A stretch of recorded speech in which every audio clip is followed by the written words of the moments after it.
Et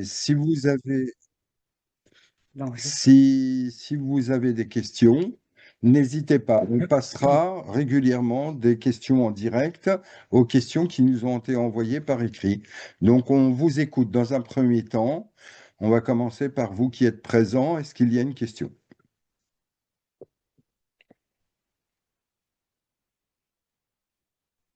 N'hésitez pas à lever la main. Vous avez une question. Vous avez un petit icône en bas. Sinon, on va commencer à prendre une des questions écrites. ouais, je te lis celle-là. Ouais, Il y a vas-y. plusieurs, hein, il y a pas mal de questions, donc on va prendre le temps. Donc il y a une question de Nadia qui est concernant les épreuves. Si les épreuves nous permettent souvent de découvrir notre vraie nature, quels moyens avons-nous pour développer la connaissance de soi dans les périodes les plus calmes de la vie? Sur la notion d'épreuve. Je sais pas, tu veux répondre, Oui, je peux répondre, y a pas de souci. Donc cette question, on a eu à plusieurs reprises l'occasion d'y revenir. Donc cette notion d'épreuve, c'est vrai que on a la tendance à voir l'épreuve uniquement dans la difficulté, dans des situations qui font mal, on va dire dans des situations à problème. Alors que ce qu'il faut comprendre, c'est que l'épreuve, elle peut être dans des situations difficiles, mais aussi dans le confort. Et il est clairement dit que Allah va nous éprouver à la fois dans ce qui est bon, ce qui est bien, et dans ce qui est difficile. Yu'abluwakum bil khair wa bil shar. Donc, cette notion d'épreuve, il faut vraiment comprendre que déjà, dans la notion d'épreuve, il y a un enseignement à tirer. Et ce qui est difficile, c'est que quand on est dans un certain confort, on ne voit pas l'épreuve parce qu'elle est confortable, parce qu'on vit bien, parce qu'il n'y a pas de difficulté particulière. Et du coup, dans cette situation, on ne voit pas l'épreuve. Alors que c'est la plus difficile parce qu'on y reste, on est dans une situation où en fait on n'a pas envie d'en sortir, et là il y a l'épreuve justement parce on n'évolue pas, on ne progresse pas et on ne voit pas l'épreuve justement en tant que telle. Alors que quand on est dans la difficulté, on est contraint. On est mis à mal, on est dans une situation qui est justement pas confortable et là, on a envie d'en sortir. Donc là, on voit l'épreuve. Hmm. Oui, c'est Et- ça, c'est que il y a une situation qui nous est difficile, donc on cherche à changer quelque chose, on se dit qu'il y a quelque chose qui ne va pas, alors que dans une situation confortable, on n'a pas du tout la sensation de l'épreuve, donc on bouge plus, on s'empâte et on se laisse vivre, jusqu'à ce que finalement ce confort aussi devienne une vraie épreuve. Voilà, c'est Rachid, tu voulais rajouter quelque chose? non. À un moment donné, je crois, dans la question, il est dit, quels moyens avons-nous tu peux redire la question? Quels moyens Oui, bien avons-nous sûr, de... tu as raison. Quels moyens avons-nous pour développer la connaissance de soi dans les périodes justement de plus plus calmes de calme? la vie? Ouais. Bah, Comment pour avoir ce reprendre ce que tu recul? disais, c'est que les périodes où c'est un petit peu plus compliqué, plus difficile, où on est resserré, c'est comme le tube du dentifrice, hein. Quand on appuie sur le tube du dentifrice, ça sort. Donc quand on voit que dès lors qu'il y a une frustration, il y a une situation difficile, on n'arrive pas à garder son calme, on se met en colère, etc., bah, ça nous révèle. Ça révèle qu'on n'est pas forcément le gentil garçon qu'on croit être. Et bah, c'est exactement la même chose dans les moments faciles. Si on voit que dans un moment de faste, de confort, où il n'y a aucune difficulté à l'horizon, on se met à oublier bah, Allah, ça nous révèle aussi à nous-mêmes. Ça nous dit, en fait, tu penses à Dieu que quand tu es en galère. Et tout ça, c'est exprimé même coraniquement dans Surat Al-Fajr notamment.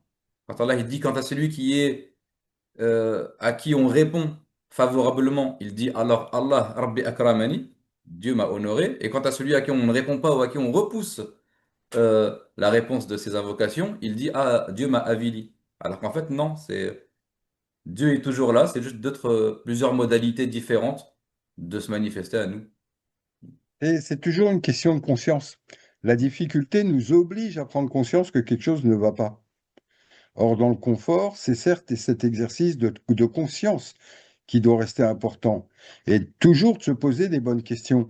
Quand, par exemple, dans la vie, tout va bien, parce qu'on a un confort matériel, par exemple, bah, il faut se poser des questions et se dire que son pseudo-bonheur ne repose que sur des paradis artificiels qui peuvent disparaître d'un moment à l'autre.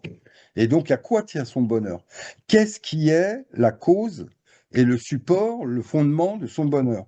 Tant que c'est extérieur à nous, c'est très fragile, c'est très éphémère. Maintenant, il y a l'alternance du qabd et du bast aussi.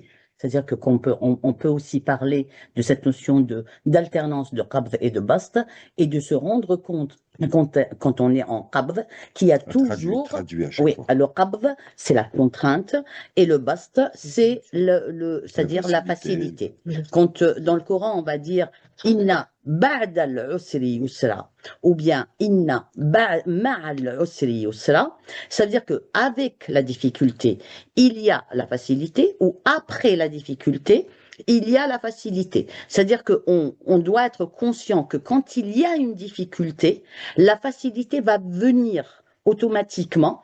Il faut en prendre conscience et ces périodes de facilité vont être là, vont être là surtout pour nous rappeler de cette notion de hamd, de shukr, d'être reconnaissant, de reconnaître Allah. Mais il y a toujours cette alternance-là. C'est-à-dire que la vie, elle fait pas de cadeaux. Donc, on a des périodes fastes et de repos. Il n'y en a pas tant que ça. Mais reconnaître le basta et cette notion de facilité et de ce don divin dans les moments de confort, c'est une chance parce qu'on a goûté à la mer. C'est parce qu'on a goûté à la difficulté qu'on arrive à le reconnaître. Mais quand on est toujours, Allah subhanahu wa ta'ala, quand il dit, il aime, yablu anbiya'eh, ou yablu awliya'eh, c'est-à-dire qu'il va, ces personnes-là, les prophètes, les awliya, les saints, c'est elles qui vont subir le plus d'épreuves. Donc, généralement, comme on dit souvent, les maîtres, quand il y avait une épreuve, ils faisaient la fête. Pour eux, c'était ça, la façon ou le passage de l'enseignement ou l'enseignement divin qui arrivait et on faisait la fête. Ouais, parce que les notions de facilité et de difficulté, ou de bien et de mal, finalement, il faut pas seulement les regarder du point de vue individuel, mais du point de vue de l'objectif qui est Allah.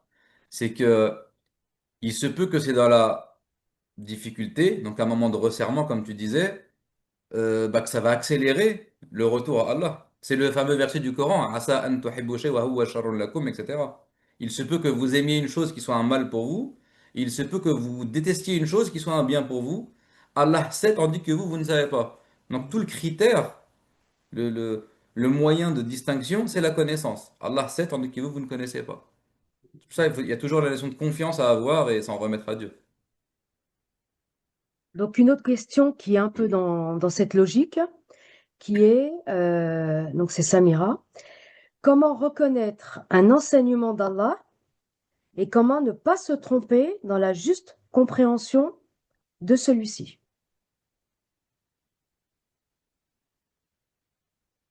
En soi, tout enseignement est divin d'une façon quelconque. C'est plus dans comment le reconnaître que c'est important. Donc en soi, c'est comment reconnaître la vérité de l'erreur, comment reconnaître les confusions, les nuances entre les choses, entre plaisir et bonheur. Est-ce la même chose? Etc. Donc là, c'est encore une fois un entraînement, quoi. On apprend, et puis on se trompe, et puis on recommence, puis on fait l'expérience. Et le meilleur moyen d'avoir la connaissance, ça reste l'expérience. Une fois qu'on a expérimenté une chose dans sa chair, une fois qu'on l'a vécu, une fois que, on la connaît et c'est beaucoup plus facile à reconnaître. Donc maintenant, est-ce que ça vient d'Allah? Oui, tout vient d'Allah. Donc nécessairement, ça sera toujours un enseignement. Quelqu'un vous dit quelque chose qui est une erreur. Avez-vous les capacités de reconnaître que c'est une erreur? Là, vous pouvez vous dire, Allah m'a mis face à une erreur pour me tester. Est-ce que j'ai compris ou pas? Mais en soi, c'est en nous que réside la faculté de savoir reconnaître la leçon à tirer de la chose. je prends pas. J'accepte, j'accepte pas. J'adhère, j'adhère pas. Sur quels critères? Est-ce que le critère de reconnaissance, critère de vérité est en moi? Or, ce critère, bah, c'est comme tout, hein, c'est pas, ça tombe pas du ciel un beau matin comme ça. C'est un travail. C'est un travail, c'est un rapport à la vie, c'est une attitude. C'est l'attitude euh, de vigilance, l'attitude de méditation, de se poser des questions, etc. Et c'est là que les réponses viennent. Mais encore une fois, faut-il faire cet exercice? Et c'est un exercice qu'aujourd'hui, peu de gens font parce qu'on les a habitués à du prêt-à-penser. Donc, on gobe tout ce qu'on nous dit. On a des grilles de lecture qui sont fabriquées et on y adhère sans plus réfléchir. Donc, c'est vraiment une attitude personnelle qui, à un moment donné, nous pousse à une réflexion, à une méditation et qui, à un moment donné, nous permet d'arriver à un constat, une analyse juste des choses. Est-ce que parmi vous, il y en a, ceux qui sont présents? Une question. Pense un peu. Bah, allez-y, n'hésitez pas. C'est l'occasion, hein, n'hésitez pas. On n'a pas l'occasion d'avoir des échanges en direct, donc N'hésitez pas. Vous m'entendez? Oui, Salam alaikum à toutes et tous. Je suis Rachid de Marseille parce que je suis pas arrivé à, en fait, voilà, à insérer mon prénom, donc j'ai envoyé un message et c'est comme ça qu'on m'a nommé Rachid de Marseille. Donc les questions, moi je les ai envoyées par écrit, c'est mais, rachitique, mais non? je, C'est ça. ouais, oui, c'est ça. Mm. mais je voulais juste profiter de l'occasion puisque tu parlais de connaissances et moi, depuis que j'ai adhéré à, je dirais au travail au cours de l'élixir, formation, j'ai soif de connaissances. Et c'est vrai que je suis en attente, en fait, de ces fameux cours qui vont me permettre d'améliorer peut-être, je dirais, ma quête de réflexion, de méditation, etc. Je sais pas, c'est... Bah, en soi, Elixir est fait pour ça, c'est Rachid. Il est fait justement pour réaborder les choses, redéfinir les choses, puisque très souvent, on s'aperçoit que dans nos relations humaines, qu'elles soient par le biais de l'islam ou autre, c'est qu'on utilise beaucoup de mots dans notre langage, mais est-ce qu'on a les bons référentiels? Est-ce qu'on a les bonnes grilles de lecture? Est-ce qu'on a les bonnes définitions? Quand on parle de liberté, est-ce qu'on entend tous la même chose par le mot liberté? Quand on parle de bonheur, est-ce qu'on a le même sens du mot bonheur? Le mot islam, est-ce qu'on définit tous le même mot de la même manière? Non. Or, c'est tout le travail d'Élixir que de revoir et de redéfinir toutes ces choses-là, de manière à ce qu'en chacun de nous, elles soient beaucoup plus conscientes, qu'elles soient beaucoup mieux définies. Car dans la vie, on est tous à la recherche de quelque chose. Quand vous vous inscrivez à Elixir ou dans tout projet de la vie que vous pouvez faire, il y a toujours une recherche de quelque chose. Or, quand on fait une recherche, on ne peut trouver l'objet de sa recherche que s'il est bien défini, si on sait déjà à l'avance ce que l'on cherche, si on l'a bien défini. Or, rien que le fait de définir l'objet de sa quête, de sa recherche, c'est déjà un long travail. C'est déjà un long travail. Tout à fait. Il y a une question sur l'injustice. Alors, Oui, attends, c'est c'est Rachid. Rachid. Justement, il y a Et quoi? il y a un certain nombre de questions, hein, Rachid. Que recouvre donc la notion d'injustice dans le Coran, dans le Saint-Coran? Alors, on va déjà répondre à ça, mais en Ouais, soi, je vois pas trop quoi répondre, dans le sens où l'injustice est une injustice. J'entends. Est-ce que je peux interagir? Ouais. Oui, Bien oui. sûr. Oui, non, mais je comprends parce qu'en fait, j'ai profité de ce ramadan pour lire le Coran. C'est vrai que à aujourd'hui, je le lis en français en attendant de bien comprendre un jour l'arabe. Pardon. Et, Inch'Allah. Et le souci, c'est que, je sais pas, est-ce que c'est parce que la notion de, j'ai l'impression que ça couvre beaucoup de champs, quoi. C'est pas forcément l'injustice d'un individu, enfin, commis par un individu vis-à-vis d'un autre. C'est pas l'injustice sociale. C'est beaucoup plus large que ça. Donc, enfin, moi, j'ai senti quelque chose qui m'échappait. Donc, c'est pour ça que je me suis permis de poser la question. quel niveau? C'est justement, c'est un peu, je reviens sur ce que je disais, il faut bien définir les choses pour les trouver. Donc en soi, il faut avoir la bonne question pour avoir la bonne réponse. Tu sais que quand on est dans un sujet comme celui de la justice et de l'injustice, on pourrait y passer des jours et des jours. C'est tellement large C'est comme vrai. sujet. Donc maintenant, ce qu'il faut, c'est définir exactement ta question. Qu'est-ce que tu attends concernant la justice ou l'injustice? Enfin, parce que moi, j'ai à un moment donné, est-ce que l'injustice, c'est même par rapport à soi-même, par rapport à sa pratique, enfin, de vie, est-ce que c'est ça ou c'est vis-à-vis de, je sais pas, je sais pas si Oui. je, Non, c'est vis-à-vis de nous aussi. C'est d'accord, vis-à-vis de nous aussi, ne pas être juste avec soi-même. Au moment où on se met dans des problèmes, on n'est pas juste avec soi-même. tout à, mhm, d'accord, Donc bien sûr que ça nous touche, nous, comme notre entourage, comme le rapport à la nature, comme le rapport à beaucoup de choses. Il n'est pas juste de penser ceci ou de faire cela ou de réagir ainsi. Et c'est pour ça que je te dis après, quand on rentre dans les cas particuliers, c'est très très large. C'est très très large. En soi, tu as la notion de justice qui est avec la notion de conformité, d'appropriation, c'est-à-dire d'avoir une réaction appropriée à une action. Donc après ça, c'est tellement large, c'est tellement que oui, pour nous, vis-à-vis de nous, oui, bien sûr qu'on peut être injuste à l'égard de soi-même. ok, je te remercie. Mais en soi, je dirais, il y a quand même deux degrés. C'est que quand tu es injuste envers toi-même, tu n'es injuste à ton propre égard, c'est toi qui vas en payer les conséquences. Alors que quand tu es injuste à l'égard d'autrui, là, c'est différent. Là, il faut en rendre compte. D'accord. Il y en a d'autres, hein, par rapport aux Autre. traductions et tout ça. Donc, Oui, il y a une question pour les aussi. traductions, Oui. bon, Tu entre parles de parenthèses. mots qui sont mis entre parenthèses dans les traductions, etc. Oui, on le voit régulièrement dans les traductions. Alors, au moment où il y a des mots entre parenthèses, à 90% du temps, c'est de l'interprétation du traducteur. La déformation. D'accord. Même si c'est quelqu'un je veux dire, qui est musulman à la base, quoi. Quand je dis à Oui, la base, ça reste de d'accord. l'interprétation. D'accord, ok. Ça reste de l'interprétation et ça, c'est son problème de, de nous donner, lui, ce qu'il en pense ou comment il le comprend. Là, c'est son problème. S'il nous donnait simplement le Coran, ça serait déjà bien. C'est tout le problème d'ailleurs. Souvent, quand les gens vont enseigner, même la langue arabe ou autre chose, en fait, ils ne font pas qu'enseigner une matière, ils vont y mettre leur avis, leurs D'accord, interprétations. Et c'est d'accord. là que c'est plus difficile. Parce qu'entre ce que dit le Coran et ce que les hommes lui font dire, il y a souvent un fossé. Et là, il n'y a pas un risque, justement, de déformer la parole d'Allah?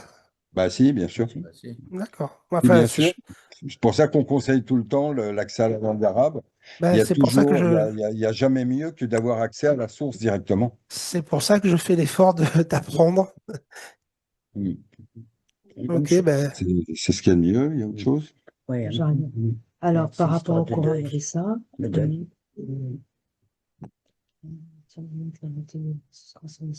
Bah, ça va rejoindre.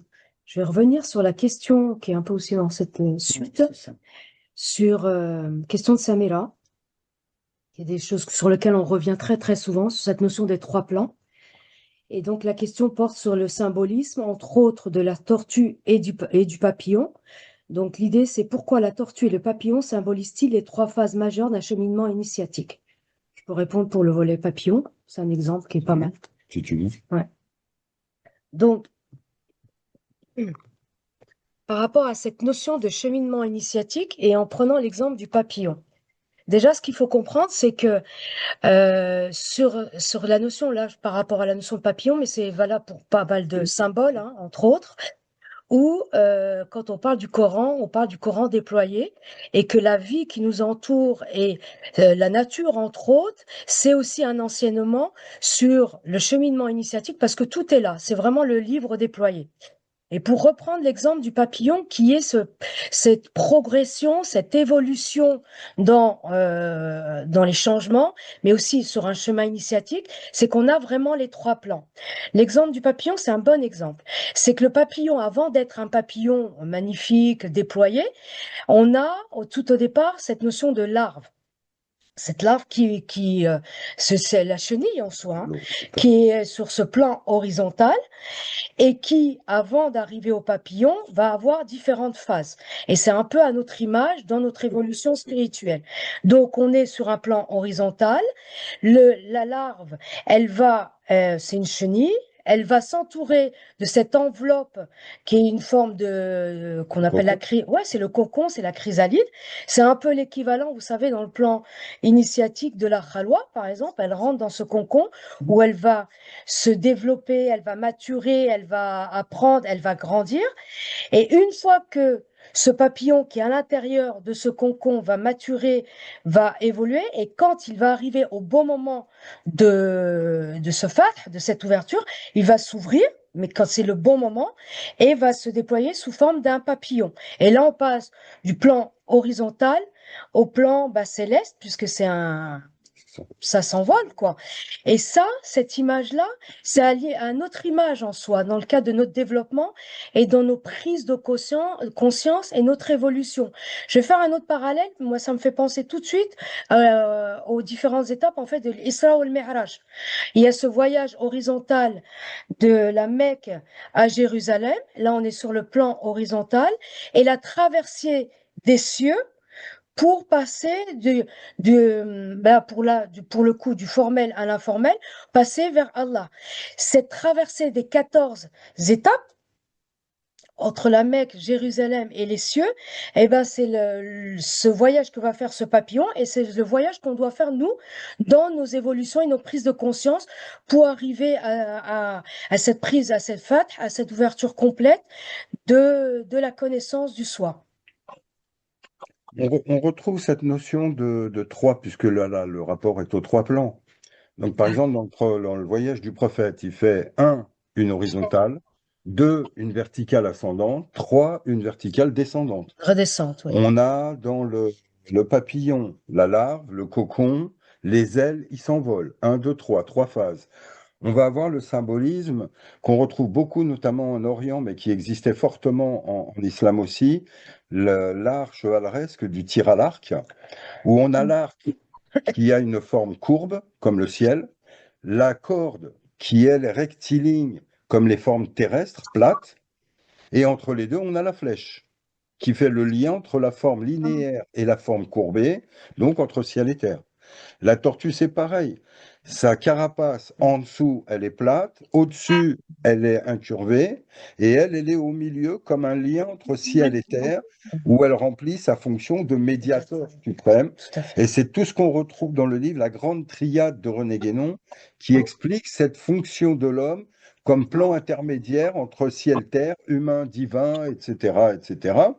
Alors là, puisqu'on est dans la question des trois plans, en fait, on a donc la maison d'édition qu'on a montée avec Malik, qui s'appelle Awaya, va publier, là aussi elle va paraître ces jours-ci, elle va être, on l'a revue aussi, elle va avoir son site commercial là qui va être actif, et dessus on aura deux livres, notamment de notre frère et professeur Rachid, sur la question des trois plans, où vous retrouverez justement toute cette doctrine avec énormément d'exemples. Et si Rachid peut nous en parler un petit peu dès maintenant. Oui, Inch'Allah. Non, vous avez tout très bien dit hein, sur le papillon et la tortue. La tortue, c'est un symbole magnifique de l'homme universel, l'homme qui se tient entre le ciel et la terre, Ah oui, t'as ton entre droit. le dos voûté et le ventre plat. Et puis, il suffit de prendre toutes les caractéristiques de la tortue, la lenteur. La lenteur au milieu de la multiplicité de la précipitation, c'est pas un défaut, c'est au contraire celui qui prend le temps. La longévité de la tortue, ça renforce encore une fois ce symbolisme de l'homme universel. C'est en lien avec l'immutabilité, etc., la pérennité. Euh, les six extrémités entre la tête, les quatre pattes et la queue derrière, qui représentent justement d'une certaine façon le sceau de Salomon, Et donc la fonction conjonctive de l'homme universel entre le ciel et la terre, c'est pour ça que dans les anciens courriers maçonniques, on signait avec un tampon qui représentait une tortue. Donc c'est le maître des trois plans, la tortue, si vous voulez. Et oui, bah, ces trois plans, on peut les représenter de centaines et de centaines de façons. Il n'y a que ça. Donc, soit ça va être trois plans progressifs. Donc, ça va être le degré initiatique, le degré du développement initiatique. On commence dans l'horizontalité. Donc, c'est le plan cosmologique pour arriver au final dans le plan métaphysique et le plan de l'unité, de l'universalité. Et entre les deux, bah, c'est tout le plan de l'initiation. C'est le jihad an-nafs, l'effort pour le dépouillement de sa propre âme égotique. Et puis ça peut être vu voilà, de différentes façons. Inch'Allah, tout est bien expliqué dans les deux tomes du livre. Rajouter quelque chose Oui, pour le bien sûr. tahallit. Voilà, Ok. jihad, tahallit. Voilà, parce que il y Vas-y. a cette notion aussi c'est-à-dire que si on veut faire un rapport avec le Coran, ce serait intéressant aussi, c'est que les trois phases initiatiques vont être appelées at-takhalli, at-tahalli ou at-tajalli, qu'on va traduire par d'abord l'abandon. Après, on va at-tahalli. Le tahalli, on a cette notion de khalwa, cette notion du cocon, encore une fois. Donc, c'est le cocon qui est formé et qui va former, on va dire, là où il va se révéler à lui-même. Et après, c'est-à-dire que le fait de sortir de ce cocon, et il faut pas oublier aussi que ce cocon-là, il est fait avec du harir, comme le disait bien Si Oussama. Le harir, sa racine verbale, c'est harara, donc ça va renvoyer à cette notion de liberté. Donc la liberté, al-hurr, donc c'est ça qui est entouré et il doit le déchirer pour pouvoir sortir de ce cocon. Et quand il va sortir, il va se revêtir de certains attributs qui vont être divins, qui vont plus être ceux de la larve, mais ceux qui vont être de cette Céleste. céleste et verticaux et qui vont lui permettre de s'envoler. Donc là, c'est du tajalli. Donc ils vont s'envoler et là, on est dans la théophanisation c'est-à-dire qu'on n'est plus dans le tahalli qui va être un revêtement. C'est le tajalli va être entre guillemets, je mets bien entre guillemets l'incarnation, c'est-à-dire la manifestation divine par excellence. Donc là, les trois phases, elles vont être souvent, on va dire, décrites dans le Coran avec des récits. Et tous les récits des prophètes vont rappeler surtout ça. Sayyidina Youssef dans le puits ou dans la prison, après il sort et il devient Mekin, il devient quelqu'un qui va avoir un certain pouvoir qui va être donné par Allah et qui va pouvoir, on va dire, transmettre. Sayyidina Younes dans le ventre de la baleine, Sayyidina Rasulallah, Firar Hira, quoi d'autre aussi, Sayyidina Isa ou Sayyidina Moussa dans le désert, ainsi de suite, ainsi de suite. Donc on a tous ces exemples-là dans le Coran qui vont être toujours un récit qui va rappeler ces trois phases, qui vont être en relation avec cette notion de libération, c'est-à-dire parce que c'est ça le but, c'est de se libérer de ce cycle infernal, mais ils vont être décrits de plusieurs manières. C'est-à-dire c'est comme si Allah va aller parler toutes les langues et avec toutes les on va dire les façons possibles, avec des symboles différents. Quand on va parler de la tortue, du papillon, de ceci ou de cela, ou de l'ascension, ou c'est plusieurs façons, comme il sait qu'on est autiste, donc il nous donne toutes les manières pour pouvoir le comprendre, mais à jamais confondre le symbole et le symboliser. C'est pour ça qu'on ne peut pas enfermer quelque chose dans une seule interprétation, et là, ça revient aux questions de Sir Rachid Dib, là, quand il va parler de l'interprétation ou de la traduction qui va être très réductrice, alors que l'arabe va donner et déploie des sens, mais immenses et vraiment super intéressants, surtout par la linguistique et par la sémantique, où il y avait aussi une question du deuil, et je voulais faire le rapprochement avec cette notion de deuil et de spiritualité et d'élévation, c'est-à-dire qu'à chaque étape, on va faire un deuil d'une étape. C'est-à-dire que tu vas passer de l'enfance à l'adolescence jusqu'à l'âge adulte. Donc, dans un parcours initiatique, c'est exactement la même chose. Donc, tu vas faire le deuil de l'enfance pour pouvoir rentrer dans l'adolescence. Après, tu vas faire le deuil de l'adolescence pour rentrer dans l'âge adulte. Et ainsi de suite. Donc, la larve a fait son deuil de sa vie de larve. Après, elle va faire son deuil du cocon. Après, elle va faire son deuil même de la chrysalide, même du papillon, parce qu'après, c'est vraiment la délivrance par excellence. Donc là, on a plusieurs deuils et plusieurs étapes, et chaque deuil va nous élever au-dessus de l'autre et nous permet de traverser ces étapes-là, parce que le but, il faut jamais l'oublier, ce n'est pas de rester dans une étape enfermée et déterminée, le but c'est d'en sortir. Inna lillahi wa inna ilayhi raji'un. C'est-à-dire, nous appartenons à Allah et nous revenons à lui. C'est une phrase qu'on utilise souvent pour les décès, mais au fait, c'est quelque chose qui est, on va dire, qui peut être utilisé tout le temps. Nous appartenons à Dieu et à lui nous revenons. Donc c'est ça le but. Le but ultime, c'est revenir à Allah.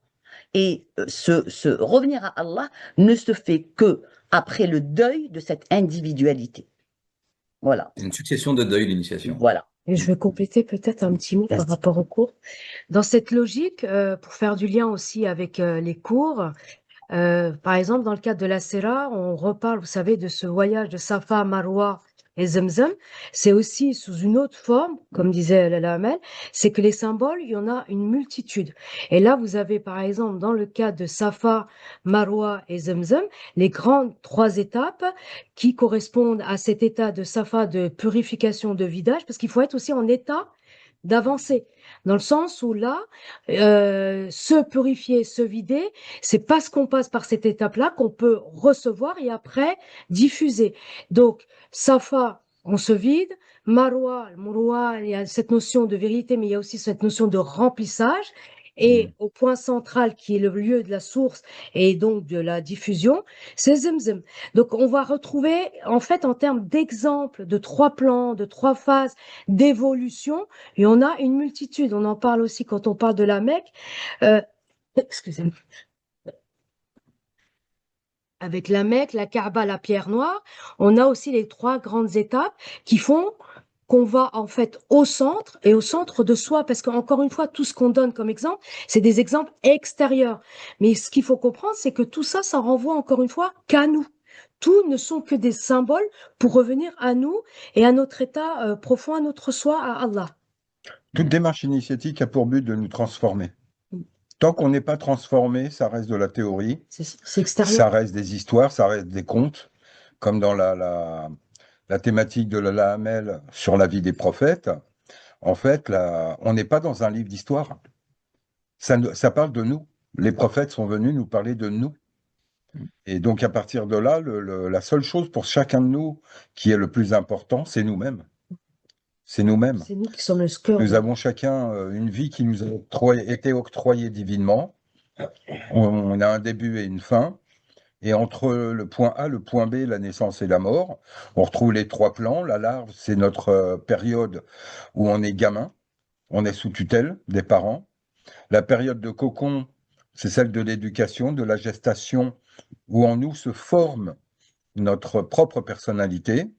Et la 3e phase, quand le papillon prend les ailes pour s'envoler, bah, c'est celle où on devient adulte, autonome, on quitte le foyer parental et on devient autonome. Donc en soi, ces 3 plans, je vous conseille les livres qui sortiront dans quelques jours. Vous serez prévenus quand la plateforme d'Awaya, notre boîte d'édition, quand elle sera fonctionnelle, vous retrouverez le premier tome du travail, du très bon travail que Rachid a fait sur les 3 plans. Et d'ici quelques temps, il y aura le tome 2 qui en sera la dimension initiatique, où on revient encore sur cette multitude de symboles ternaires à travers lesquels Rachid fait toute une étude et une analyse pour leur donner leur profondeur initiatique, de manière à ce qu'elle se rapporte à nous. On a 3 phases à traverser. Quand on entre dans une initiation, le premier rite réellement initiatique, c'est ce qu'on appelle le rattachement, la mubayyi'a. Et ce qui est transmis à ce moment-là, c'est un wird, c'est une litanie, une oraison, qui se fait en 3 mouvements. Donc encore une fois, c'est une traversée de 3 plans, de 3 phases, de 3 niveaux de conscience.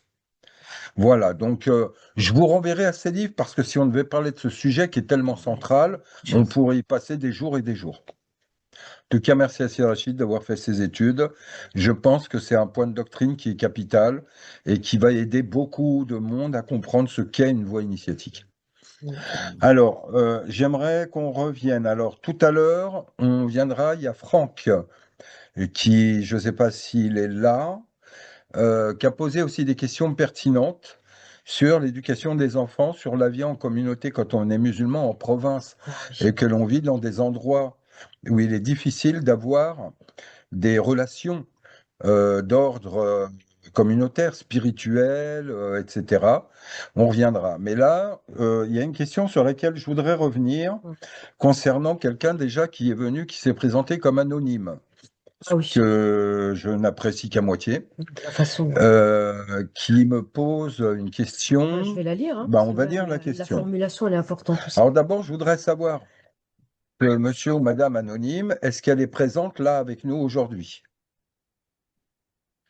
Si la personne est là, au moins qu'elle se manifeste, que je ne parle pas, que je ne réponde pas à question à quelqu'un qui est absent. Donc, est-ce que la personne est là avec nous aujourd'hui?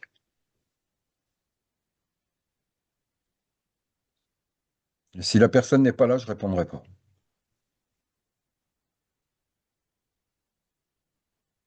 Donc, monsieur ou madame anonyme, si vous êtes là.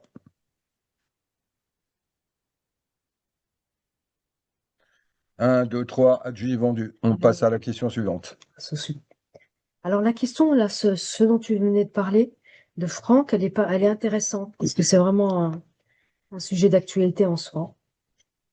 Alors, la première, donc, c'est sur l'éducation des enfants. Donc, je la lis, hein, tout Oui, simplement. oui. Donc, la première question, donc, qui concerne donc, l'éducation des enfants.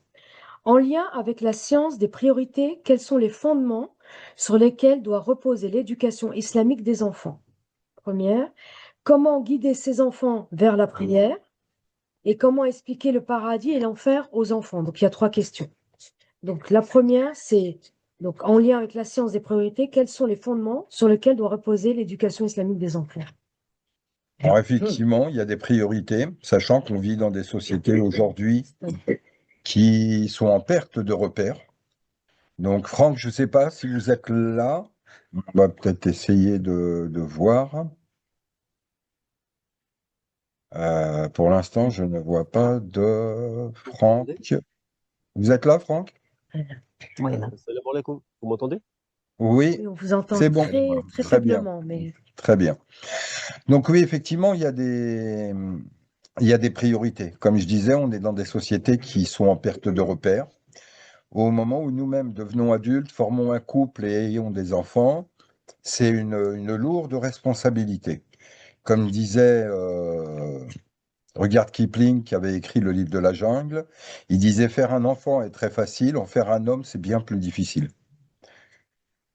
C'est tout un enjeu aujourd'hui.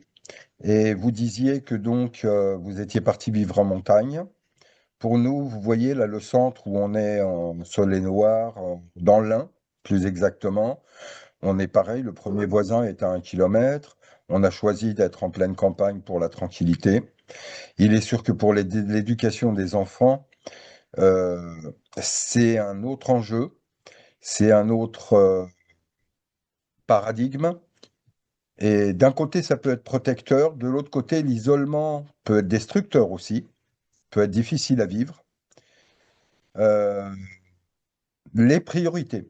Alors, comment leur faire la prière avant de venir à des actes rituels travailler d'abord sur le cœur plutôt que sur les actes extérieurs. On s'occupe d'abord de l'intérieur avant l'extérieur. Allah dit dans le Coran, La yughayyirullahu ma bi qawmin hatta yughayyiru ma bi anfusihim. Allah ne change rien à l'extérieur d'un peuple tant qu'il n'a rien changé en lui-même. C'est-à-dire que toute évolution spirituelle, intellectuelle, comportementale, etc., commence par un travail intérieur qui, lui, aura des impacts sur l'extérieur. Donc, première des choses, un enfant, on va déjà lui apprendre le respect, on va lui apprendre la hiérarchie, les parents, l'obéissance. De surcroît, étant des enfants, à travers les différents âges, jusqu'aux portes du monde adulte, euh, on a des enfants, je ne sais pas quel âge ont vos enfants, mais grosso modo, ils vont suivre à peu près le même chemin que tous les autres. Il y a des périodes de révolte, il y a des périodes de besoin d'autonomie, il y a des périodes où ils ont besoin de faire leurs bêtises. Tout ça, c'est le chemin normal de tout être humain. Nous avons, nous, à être là pour être protecteurs, les maintenir dans un juste milieu. Faut pas les enfermer dans un cocon surprotecteur, on en fait des faibles.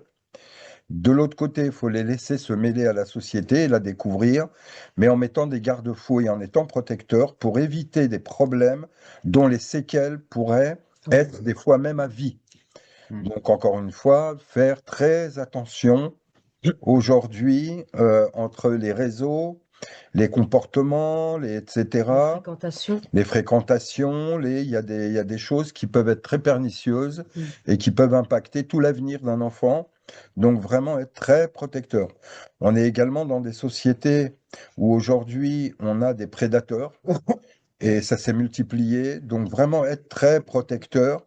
Mais être protecteur, c'est les laisser aussi prendre conscience du vrai visage de ce monde. Alors maintenant, en tant que parent, qu'est-ce qui est à développer avant tout chez un enfant?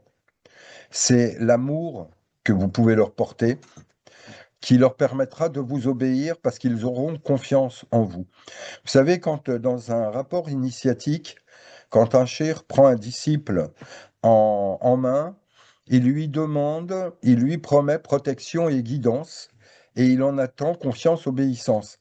Dans le rapport d'un parent à un enfant, c'est exactement la même chose.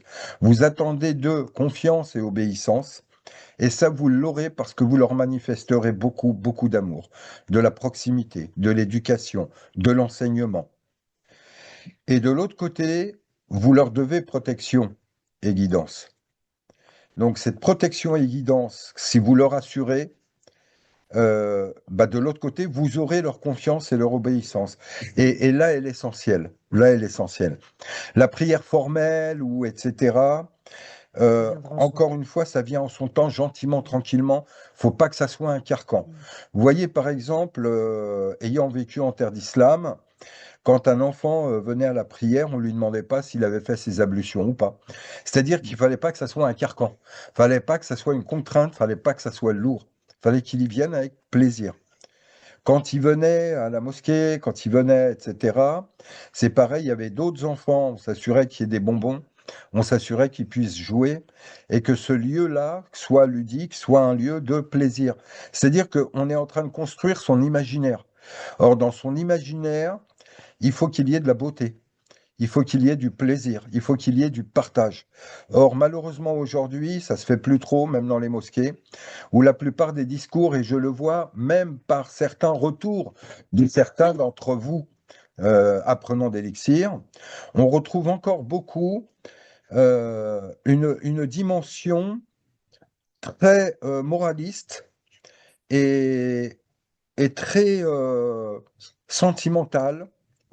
On retrouve beaucoup la peur de l'au-delà, la peur de ses bêtises, la peur de... Or, vous savez, Allah nous a créés comme nous sommes.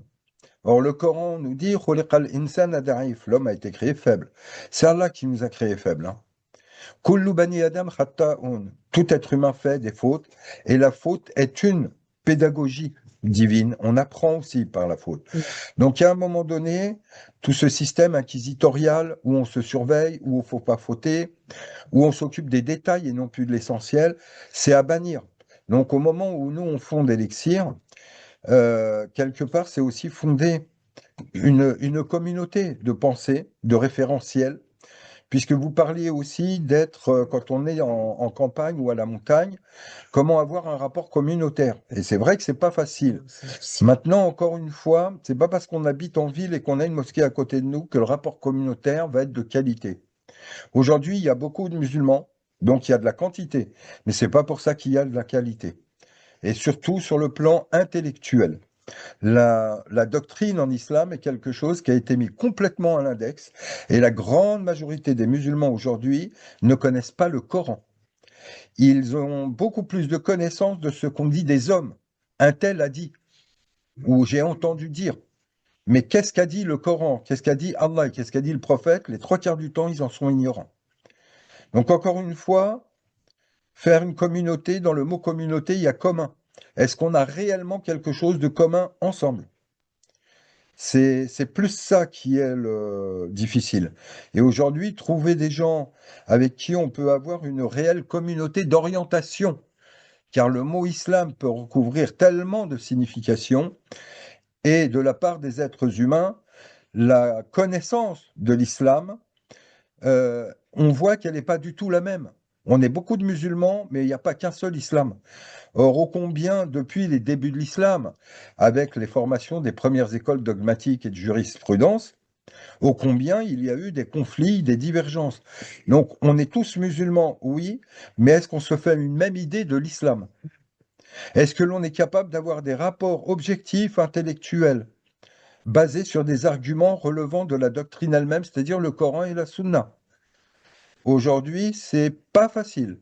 Même quand les gens, vous savez, lors de la bataille de Siffin, qui opposait des compagnons entre eux, et notamment le clan de Ali et le clan de Muawiyah, quand ils ont essayé de faire un jugement pour trouver une solution amiable et éviter les fusions de sang, le clan de Muawiyah est venu en disant on va trancher par le Coran. L'imam Ali leur a dit non, vous allez trancher par rapport à la façon dont vous comprenez le Coran et de ce que vous faites dire au Coran, ce qui est différent.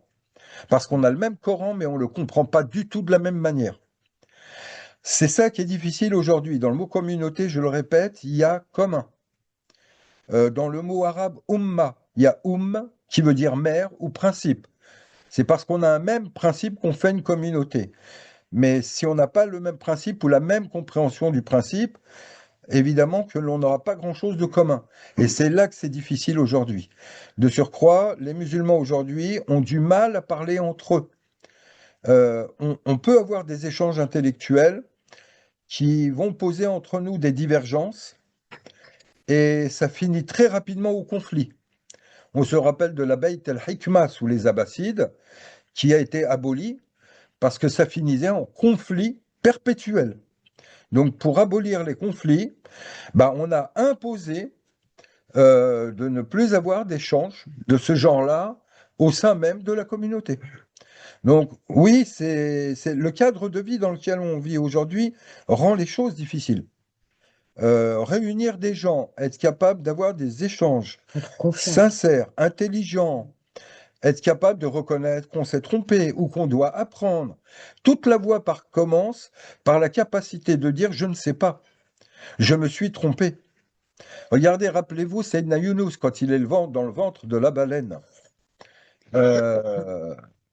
Qu'est-ce qui va l'en libérer? C'est quand il va reconnaître qu'il ne sait pas et qu'il était injuste. Inni kuntu min adh-dhalimin. C'est au moment où on reconnaît qu'on ne sait pas que l'on est dans la disposition d'écouter, qu'on est réceptif et qu'on va apprendre. Tant qu'on croit qu'on sait, on ne reçoit rien et on rentre dans les conflits. Donc voilà, je ne sais pas, Franck, si vous avez une question, si vous Je voulais avez... compléter par rapport à la guidance des enfants. Oui, je t'en prie. Ouais. Je voulais revenir sur la première question, sur la notion justement d'accompagner les enfants et le fait de comment guider ces enfants vers la prière, pardon. Cette notion d'éducation des enfants, d'accompagnement, je voulais insister sur la notion de temps et la notion de l'éducation qui se fait par mimétisme. C'est-à-dire qu'avant même de transmettre, la transmission, elle se fait par exemple, entre guillemets, par mimétisme. C'est-à-dire qu'un enfant qui voit un parent prier, qui voit un parent jeûner, qui voit un parent, en fait, tout ce que l'on fait au quotidien et que l'on partage avec nos enfants, bah, fait partie de l'éducation. C'est-à-dire, c'est pas une chose en plus, c'est une chose que l'on vit au quotidien. En fait, il est institué comme modèle, hein. Voilà, si c'est le prophète est un modèle, c'est la même chose en ce qui nous concerne. Donc la transmission, elle passe par la notion de mimétisme. Ensuite, pardon, tu fais. Ah, vas-y, vas-y. Et je voulais aussi revenir sur la notion du temps passé avec nos enfants. C'est-à-dire qu'on parle toujours d'éducation, mais combien de temps réel on passe avec nos enfants. Et ce temps que l'on passe pas, bah, en fait, l'éducation que l'on ne fait pas dans cet espace-temps, il est fait par d'autres.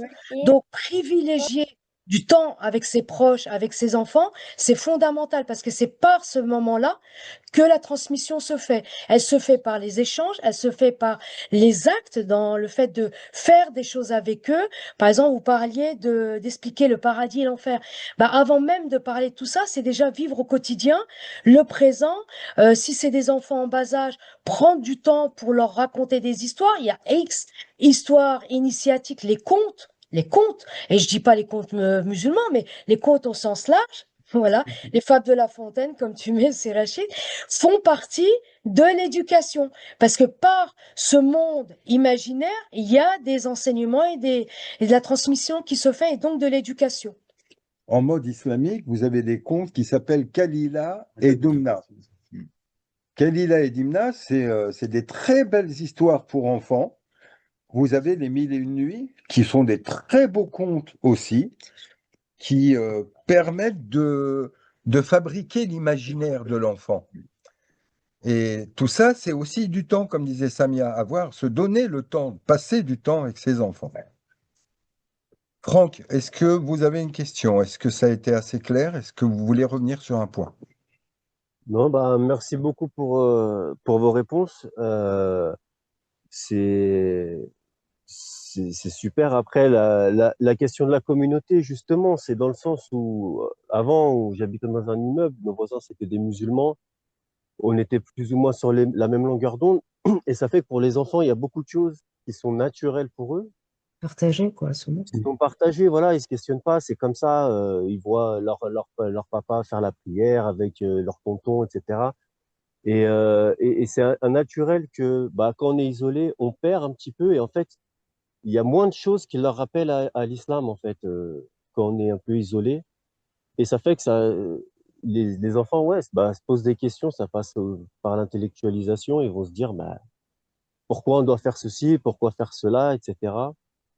Et après, ben, c'est pas toujours simple de leur apporter des réponses. Ouais. Et Ouais. Ouais, tout à fait, c'est pas facile. Après, encore une fois, il n'y a pas de solution idéale. C'est que de vivre en immeuble, où moi j'ai vécu une partie dans la région parisienne, dans les cités, étant gamin. Et pareil, je les ai fuis à 18 ans parce que délinquance, parce que tout ce qui allait avec. Donc, encore une fois, pour les enfants, il y a aussi danger dans ce cadre-là. Il peut y avoir des points positifs, comme il peut y avoir des points négatifs. Donc, à la campagne, il y aura le problème de l'isolement. Maintenant, vous avez un autre point fort, c'est celui du rapport à la nature. Apprendre et sortir avec les enfants, leur faire découvrir la nature, la forêt, les cours d'eau, notamment l'été où il y a même les animaux, les végétaux, les fleurs, etc. C'est d'autres points favorables. On ne peut pas avoir les deux en même temps. C'est le Coran déployé. Mm. Après, il y a autre chose aussi, qu'on soit dans un milieu rural ou dans un milieu urbain. Aujourd'hui, tu as le monde entier qui s'invite chez toi de par les programmes sur, je sais pas, YouTube ou les plateformes ou je sais pas quoi. Et c'est une machine à déformer les psychés et surtout des enfants. Donc, entre les dessins animés qui regardent, enfin les programmes en général, et l'école, ce qui est déversé, ça fait des psychés de personnes faibles qui n'ont plus de, ils ont plus l'idée d'une quête. Moi, je me souviens, par exemple, encore il y a peut-être, je sais pas moi, 20 ans, 30 ans, les dessins animés, c'était toujours une quête. Il y avait un personnage principal qui se posait une question, qui avait une difficulté et qui se mettait en recherche d'eux et qui lâchait pas l'affaire jusqu'au bout. Donc il y avait même cette dimension de force. Ça, je voulais juste insister sur ce que disait Lala Samia, qui je trouve était vraiment très juste. C'est que la nécessité des contes, des mythes, des légendes, c'est ça qui configure des psychés solides et sans faille, qu'on a besoin de colmater plus tard à l'âge adulte avec des séances de psy. Donc c'est important. Il réclame un gros investissement des parents, hein. C'est ça. Quand tu nous parlais, Sidi Slimane, de Cro-Blanc, tu vois, moi je suis parti l'acheter direct. Ouais, bien Ah sûr. oui, Et Et c'est ça, bah, tu l'expliques aux enfants et c'est toute la confrontation entre sécurité et liberté. bah ouais, c'est ce dont on parlait à l'instant là, entre la cité et la campagne. Ouais, tout à fait, Mm. tout à fait. Alors, je vois que Sandra lève la main. Donc, Sandra, bah, on va vous écouter. Salam alaikum. Bonjour à tout le monde.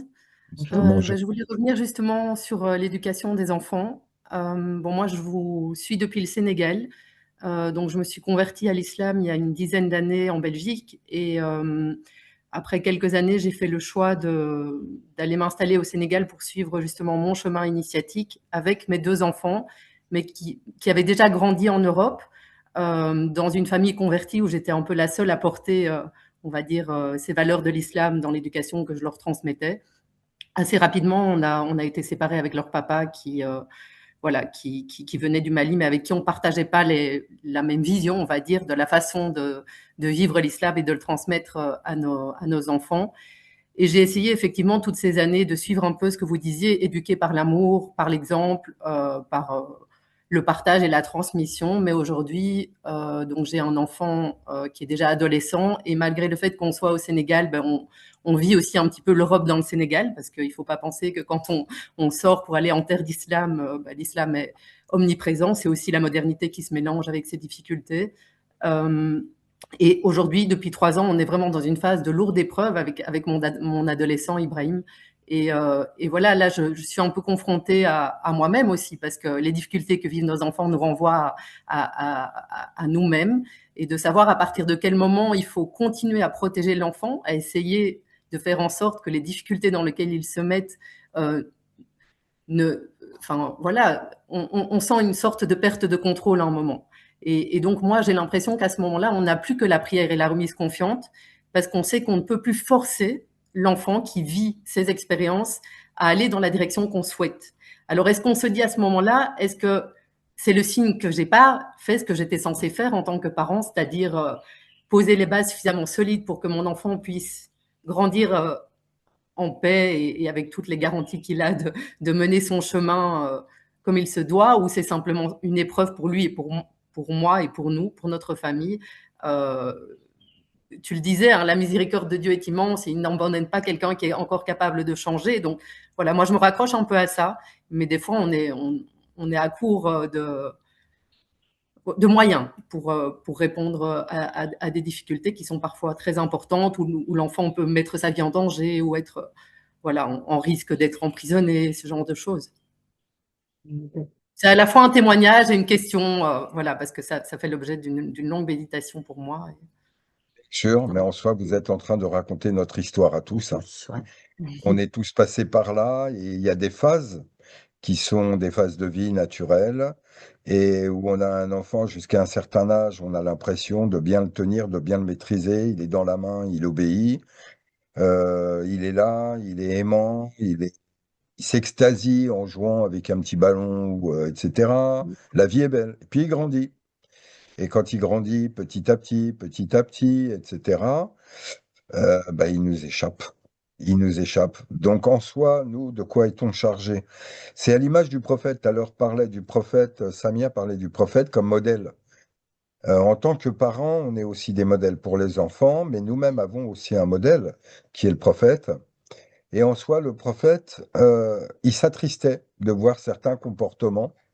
Et Allah lui a dit, La tahzan alayhim, lasta alayhim biwakil, wa ma alayka illa al-balagul mubin. Arrête de t'attrister pour eux. Tu es là pour transmettre. Et chacun d'eux doit se déterminer. Donc en soi, même nous, dans la vie, en tant que parents, on peut des fois avoir de bonnes intentions, mais on veut formater nos enfants. Or, nos enfants sont aussi des individus à part entière qui vont devoir avoir une vie qu'ils vont choisir librement. On est là pour les accompagner jusqu'à ces âges de choix. Donc, quand Allah dans le Coran, il dit au prophète, La tahdi man ahbabta, walakin Allahu yahdi man yasha. Tu ne guides pas qui tu veux, c'est Allah qui guide qui il veut. Donc, nous, on est là pourquoi? On est là pour aider. Quand on a plusieurs enfants, on s'aperçoit qu'au sein d'une même fratrie, ils ne sont pas les mêmes. Moi, par exemple, j'ai 6 enfants, il y a 2 garçons. Il y en a un, c'est une pile électrique, il y en a un, c'est un 2 de tension. Ils ont des caractères complètement opposés. Donc, automatiquement, le rapport que j'avais avec eux n'était pas du tout le même. Maintenant, ils sont grands, là, ils ont fait leur vie. Mais le rapport n'était pas du tout le même parce qu'ils n'avaient pas du tout la même personnalité.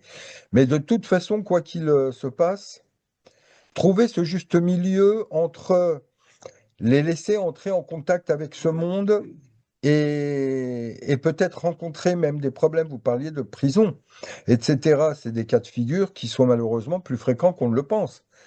Maintenant, par où passe la voie par laquelle Allah va les amener là où il veut les amener? On ne le sait pas et c'est plus fort que nous. C'est plus fort que nous, ça nous dépasse. Tant qu'on peut les aider, on aide. La meilleure aide qu'on puisse leur donner, c'est de l'amour. Mais des fois, cet amour consiste aussi à les admonester, à leur faire la leçon, les gros yeux, à tirer l'oreille, à leur montrer qu'on n'en est pas du tout content. Bref, c'est que, quelle que soit la modalité, on est toujours là pour rechercher leur bien. Donc, ça répond un petit peu aussi à la question de Franck tout à l'heure sur la notion du paradis et de l'enfer. En soi, la notion de paradis et de l'enfer, au lieu d'être des choses abstraites qui sont dans l'au-delà, ils sont là dès cette vie. On a une main de miséricorde et on peut être un parent de miséricorde et des fois on peut être un peu le père fouettard qui fait les gros yeux, qui punit. Mais dans les 2 cas, qu'est-ce qu'on recherche? On recherche le bien de l'enfant, on recherche son éducation. Ce n'est que de l'amour. C'est la modalité, la forme que va prendre cet amour qui change. Mais ce que l'on le veut, c'est que de l'amour pour eux. Maintenant, on a été jeunes aussi avant eux.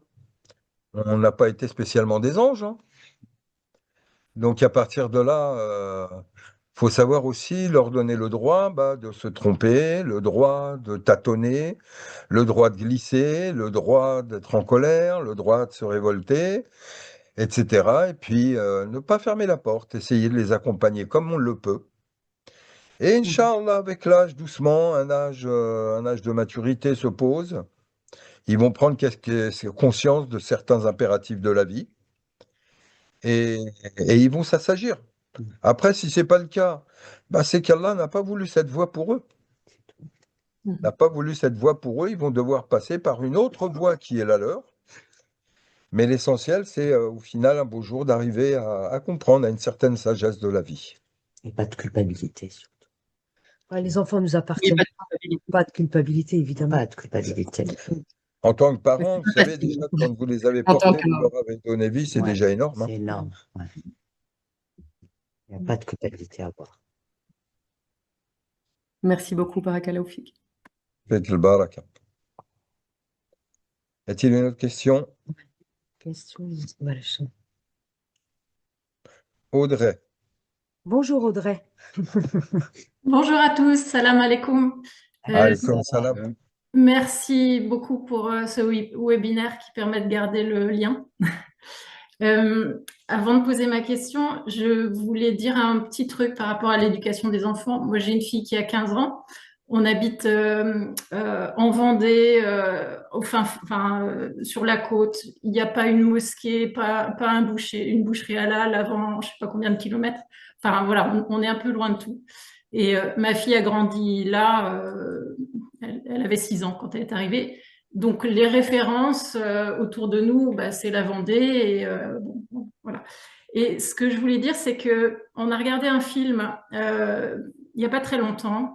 Et ma manière de faire par petites touches à moi, c'est d'utiliser des références, les références qui sont là, et à chaque fois de tirer les symboliques qui peuvent parler de l'islam. Par exemple, on a regardé le film La salle des profs, qui est en ce moment sur Arte disponible. Et à la fin, j'ai dit, ça, c'est un super film pour le Ramadan parce que ça montre l'extinction de l'ego au service de l'amour et de la protection de l'enfant. Et en fait, ma fille m'a dit, ah ouais. Et en fait, juste un film qui n'a rien à voir avec l'islam ou qui ne parle pas d'islam, etc., mais dire quelque chose qui lui permet de relier, voilà, l'histoire à l'islam, c'est ce que j'essaye de faire pour mettre par petites touches des choses, voilà. Pour pas forcément aller chercher dans des... Audrey, c'est comment on définit les choses. Quand vous dites ça n'a rien à voir avec l'islam, qu'est-ce que l'islam? L'islam, Oui, c'est la vie. Vous oui, savez, vous dites on est en Vendée, il n'y a pas de mosquée. Le prophète disait toute la terre est une mosquée. ouais, Dans le sens où toute la terre est un lieu qui peut permettre la jonction au divin. La salat, la prière, avant d'être des gestes, c'est vraiment un lien au divin. Donc, c'est être en lien. Donc, par exemple, quand vous êtes en Vendée, je vois la photo derrière vous, avec les bords de plage, le sable, là. Ça, c'est la création de Dieu, c'est une mosquée. Or, quand vous allez sur un bord de plage, que vous vous asseyez, que vous regardez la mer, que vous sentez le vent, vous caressez la joue, que vous êtes méditative en regardant à l'horizon, vous êtes en prière, vous êtes en lien au divin. mm, Donc, en soi, c'est comment on définit les choses. ouais, C'est ça l'essentiel. ouais, L'islam, c'est des valeurs. Vous savez, la valeur de la justice, de l'honnêteté, c'est l'islam. Une personne peut vous dire extérieurement, je ne suis pas musulman. Et mm, pourtant, elle va être attachée à des principes qui font en réalité d'elle quelqu'un de musulman. Je préfère quelqu'un qui me dit je ne suis pas musulman, mais qui est juste et honnête, que quelqu'un qui va avoir tous les attributs, l'habit qui fait le moine, et qui de l'autre côté n'a pas de vertu et n'a pas de qualité, est insupportable, est injuste, est violent dans ses propos, j'ai pas envie de le fréquenter. Donc, ouais. qu'est-ce que l'islam?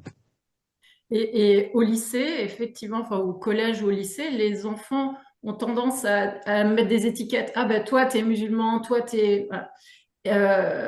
Et du coup, alors c'est pas facile à ces âges-là, hein, parce qu'il y a la radicalité qui est liée à l'âge. Mais j'essaye de décloisonner, effectivement, quand on parle d'amis chrétiens, dire bah, ça, c'est dans l'islam, ce comportement-là. Donc, effectivement, Bien sûr, après, quand on est en province, nous aussi, on vit en province ici, hein, la première boucherie halal, faut faire du kilomètre avant de la trouver. Bah, qu'est-ce qu'on fait? On s'adapte. C'est un choix de vie qui a été le nôtre et on s'adapte. Donc, quand on va à la boucherie, bah, on en prend pour 15 jours, un mois, quoi. Comme ça, on est tranquille. Alhamdoulilah, on a quand même la chance de vivre dans un pays qui, jusqu'à maintenant, est encore en paix. Euh, on a les capacités de pouvoir régler nos petits problèmes. Il y a bien pire. Vous savez, généralement, entre nous ici, les gens du lieu, là où on se retrouve, on fait pas mal de voyages ensemble. Quand on va dans des pays beaucoup plus pauvres que la France, oui, la misère, là, on la voit. Là, on la voit en direct. Et je peux vous assurer que pour nous, ici en France, on n'a pas vraiment lieu de se plaindre, hein. La misère, on ne connaît pas. On ne la connaît pas. c'est clair. Ouais. Et sinon, pour en venir à ma question, alors justement, c'est en lien avec la notion de réelle communauté d'orientation. J'ai une fois évoqué ce qu'il y avait dans le cours sur Adam, le fait que Adam était un être androgyne. Et je me suis arrêtée assez rapidement parce que j'ai vu que ça choquait. Pourtant, c'était des musulmans autour de moi.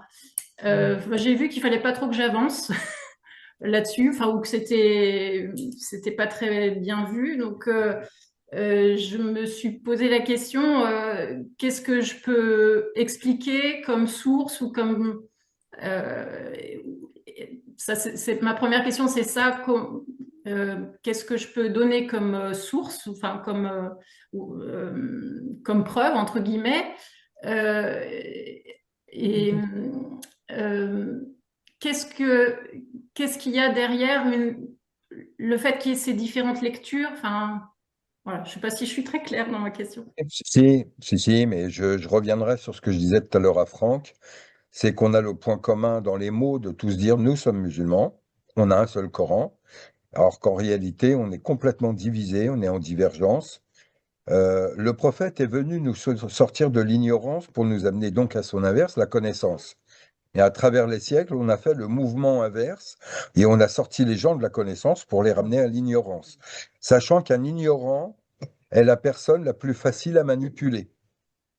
Or, le désir des gouvernants, qu'ils soient musulmans ou pas, ça reste des hommes, c'est la même chose, ça a été de manipuler. Donc on a réussi avec les siècles à faire de la masse musulmane des ignorants. Aujourd'hui, le niveau intellectuel de la masse musulmane, il est plus que médiocre. Plus que médiocre, c'est très, très, très médiocre. Déjà, soit les gens ne connaissent absolument rien à l'islam, sont musulmans, mais ils ne connaissent rien. Combien de musulmans n'ont jamais pris un Coran dans les mains? Combien de musulmans ne maîtrisent pas un mot en arabe? Donc, automatiquement, il est sûr que quand on n'y connaît rien, faire passer un message, c'est difficile. Leur source d'approvisionnement, bah, c'est les réseaux. Donc à partir de là, encore une fois, je disais tout à l'heure, il faut se donner les moyens d'aller aux sources eux-mêmes. Aux sources eux-mêmes. Or, les gens aujourd'hui n'ont pas les outils pour y aller, ne veulent pas y consacrer le temps, ne veulent pas faire les efforts. Donc on est vraiment dans une culture de la médiocrité. Donc encore une fois, le prophète, il disait, Khatibun nas biqudra uqulihim. Enseignez aux gens ce qu'ils sont capables d'entendre. Or, quand en face de vous, vous avez quelqu'un qui n'est pas capable d'entendre, ou qui n'a pas les capacités, les données, pour essayer au moins d'ouvrir un dialogue constructif, ça ne sert à rien de perdre du temps, pas perdre de temps.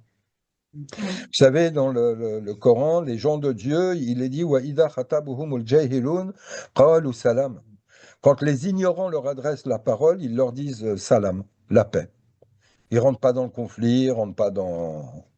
Parce que ça ne sert à rien. Vous allez parler avec des gens qui ne connaissent rien. Il faudrait tout leur expliquer du début à la fin.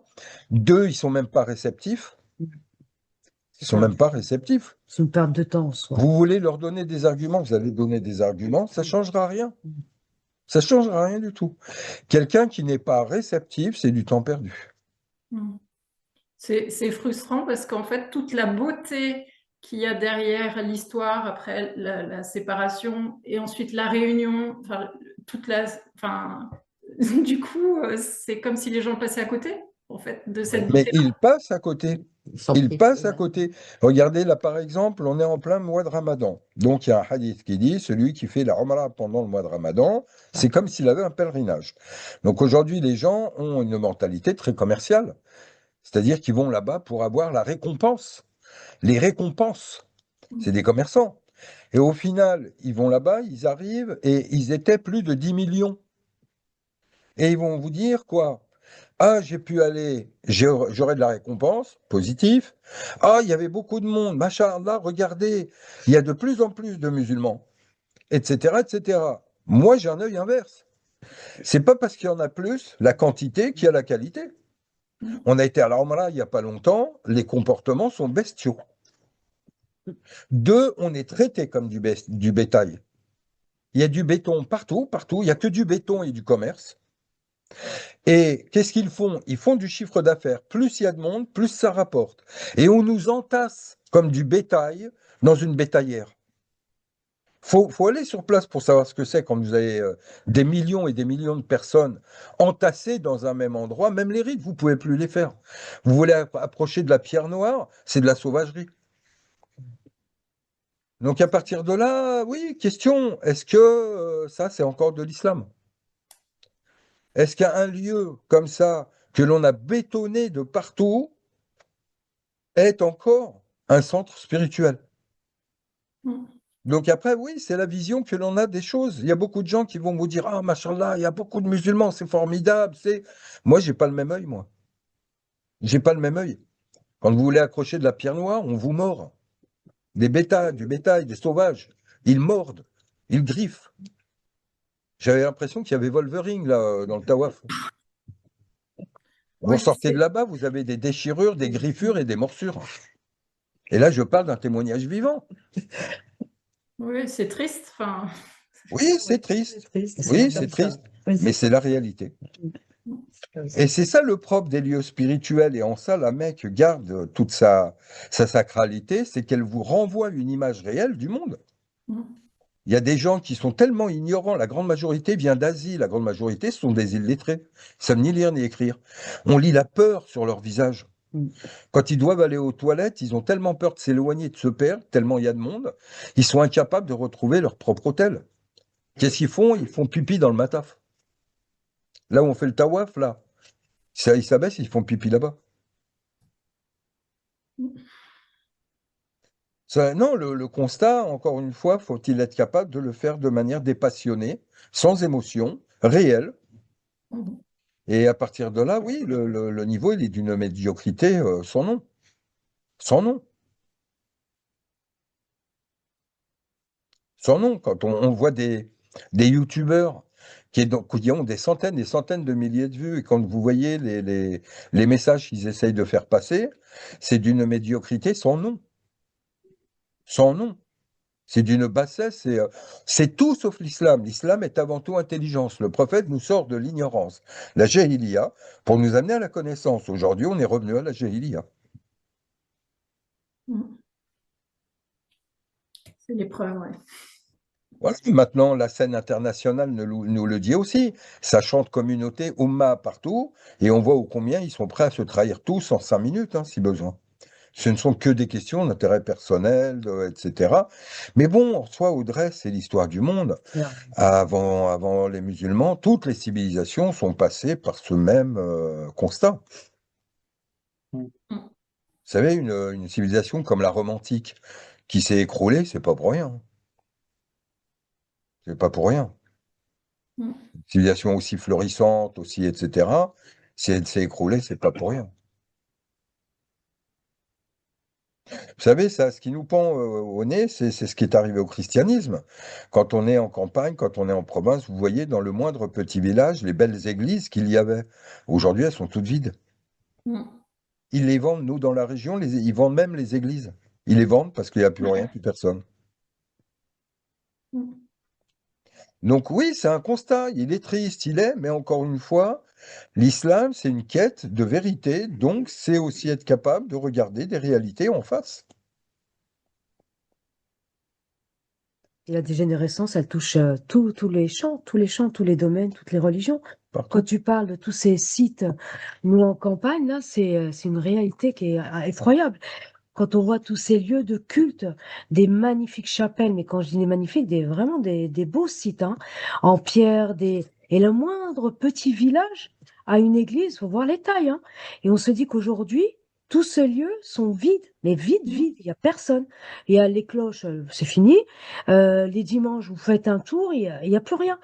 Et ça, c'est la réalité. L'islam ne sera pas épargné, C'est-à-dire que toutes ces déviations, toutes ces dégénérescences, elle va le vivre. Donc aujourd'hui, comme tu le dis, par rapport à la Mecque, la réalité, c'est toute la sacralité de la Mecque, c'est qu'elle révèle la réalité de ce monde et des êtres. Donc il n'y a pas de surprise, c'est pas tout le monde il est beau et ça va très bien. Non. Il y a une réalité qui est celle-ci. Et le but, c'est de sortir de ça et de prendre conscience de qui on est. Qu'est-ce que l'islam? Quand tu parles de redéfinir tout, c'est nécessaire parce qu'on est dans une confusion totale dans tous les champs. L'islam est appelé religion de vérité. Donc à un moment donné, le but, c'est aussi de vivre en vérité. Quand à un moment donné, on veut se mentir, on finit par fabriquer des hypocrites. Et c'est plus du tout l'islam. Donc aujourd'hui, oui, c'est aussi avoir la force et la franchise de vivre en vérité, avec les conditions du monde dans lequel on est obligé de faire des concessions matin et soir. Mais c'est comme ça, c'est tout. De se mentir, ça ne changera rien à l'équation. Vivre en vérité. Voilà, on a Marianne qui lève la main, qui veut poser une question. Marianne, on va vous écouter. Oui, salam alaikum. Vous m'entendez? Alaikum salam. Oui. Alhamdoulilah. D'abord, merci à vous d'exister déjà. Ça fait du bien au C'est moral gentil. de vous avoir dans nos vies. Alors, moi, je voulais savoir. En fait, je me suis convertie à l'islam en 2000 et j'ai eu la chance de pouvoir apprendre le Coran, d'apprendre l'arabe et donc très vite avoir accès à la lecture du Coran en arabe.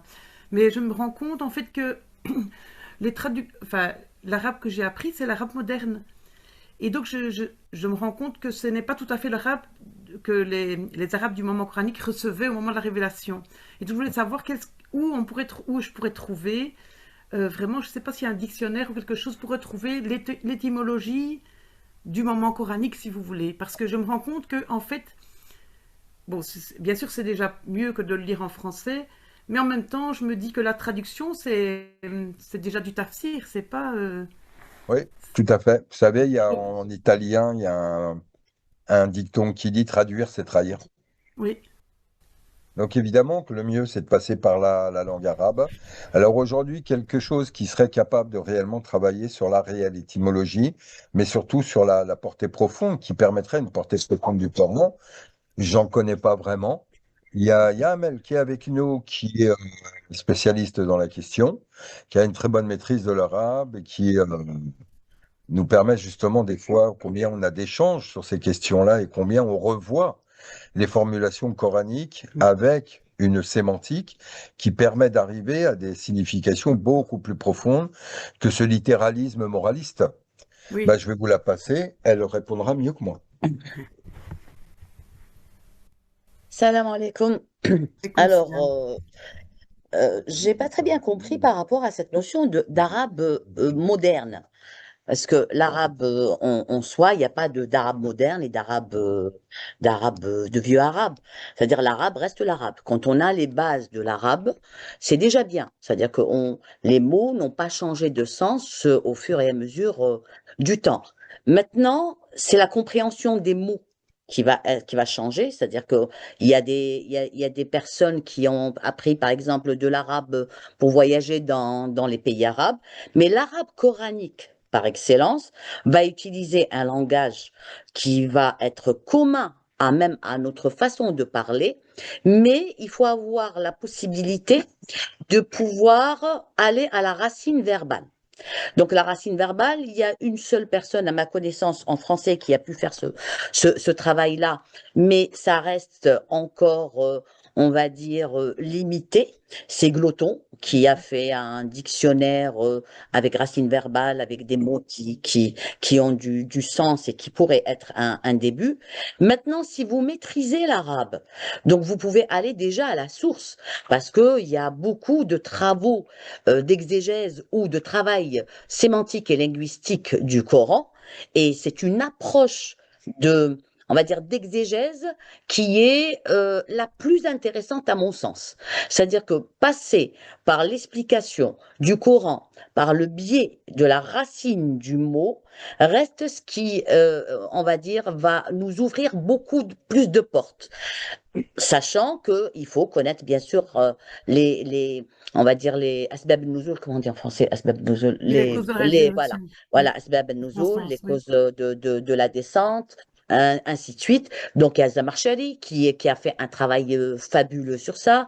Il y a Samarai qui est un contemporain et qui a fait un travail, on va dire, linguistique et sémantique qui est intéressant, mais reste encore on va dire, qui n'a pas un rapport initiatique. Et les rapports ne sont pas faits.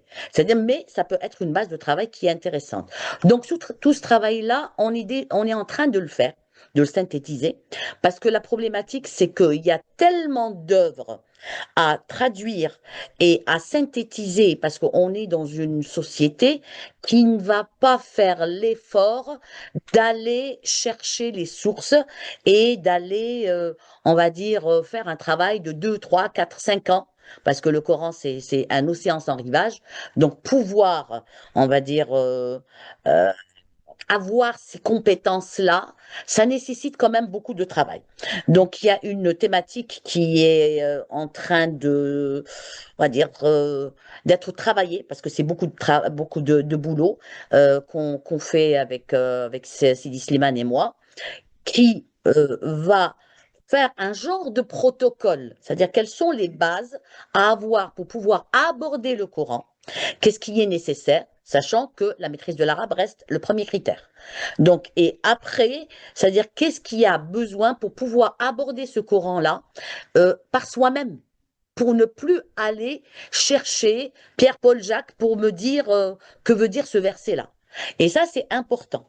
Mais c'est un travail de longue haleine et je ne sais pas trop quand est-ce que ça va pouvoir paraître. Le projet est en cours. Il sera peut-être, il verra le jour d'ici l'année prochaine, Inch'Allah, si tout se passe bien. Et puis voilà. Mais donner, on va dire, la solution, il n'y en a pas. Ok. Il n'y en a pas Alors, trop. j'avais une autre question aussi par rapport à la lecture du Coran. Donc, j'avais écouté, je sais pas, je crois que vous connaissez, hein, le Cheikh Imran Hossein. Il parlait de la lecture du Coran selon la lune. Et donc, pour lui, il disait que le fait Selon, d'avoir, selon, selon selon. le mois lunaire, Ok. c'est-à-dire que le premier jour du mois lunaire, vous lisez Baqara, et puis vous lisez Imran, et puis vous lisez Nisa, etc. Ouais. Et, Ouais. donc, Dans quel but? et quand vous lisez, alors lui, sa vision, c'est que, par exemple, la sourate Nour, vous la lisez au moment de la pleine lune. C'était assez intéressant. Et donc lui, il dit que le fait de découper le Coran en hisb, les hisb, que c'était du Ouais. travail humain qui n'avait pas de sens, en fait. Donc de faire lire un trentième du Coran par jour, que ça faisait perdre le sens. Je ne sais pas si vous avez déjà entendu parler de ça. Non, je ne connais pas ce Non? monsieur. Et puis, ben, ça reste son avis. Ok. Ça reste son avis. Donc, dire que ça n'a pas de sens de faire ce partage en hizb ou en juz, je dirais non, ça a du sens. Ouais, Donc, ça ok. a été fait par les Sahaba déjà à l'époque. Ça a du sens parce que en fait, le Coran, on peut le prendre et on peut le découper comme on veut. Quand Rasulallah, il dit dans un hadith, le Coran est divisé en trois. Il va dire un tiers, c'est Qul huwallahu ahad, surat Mhm. al-Ikhlas, d'accord? Le un tiers, c'est surat Yasin, et l'autre tiers, c'est tout le reste du Coran.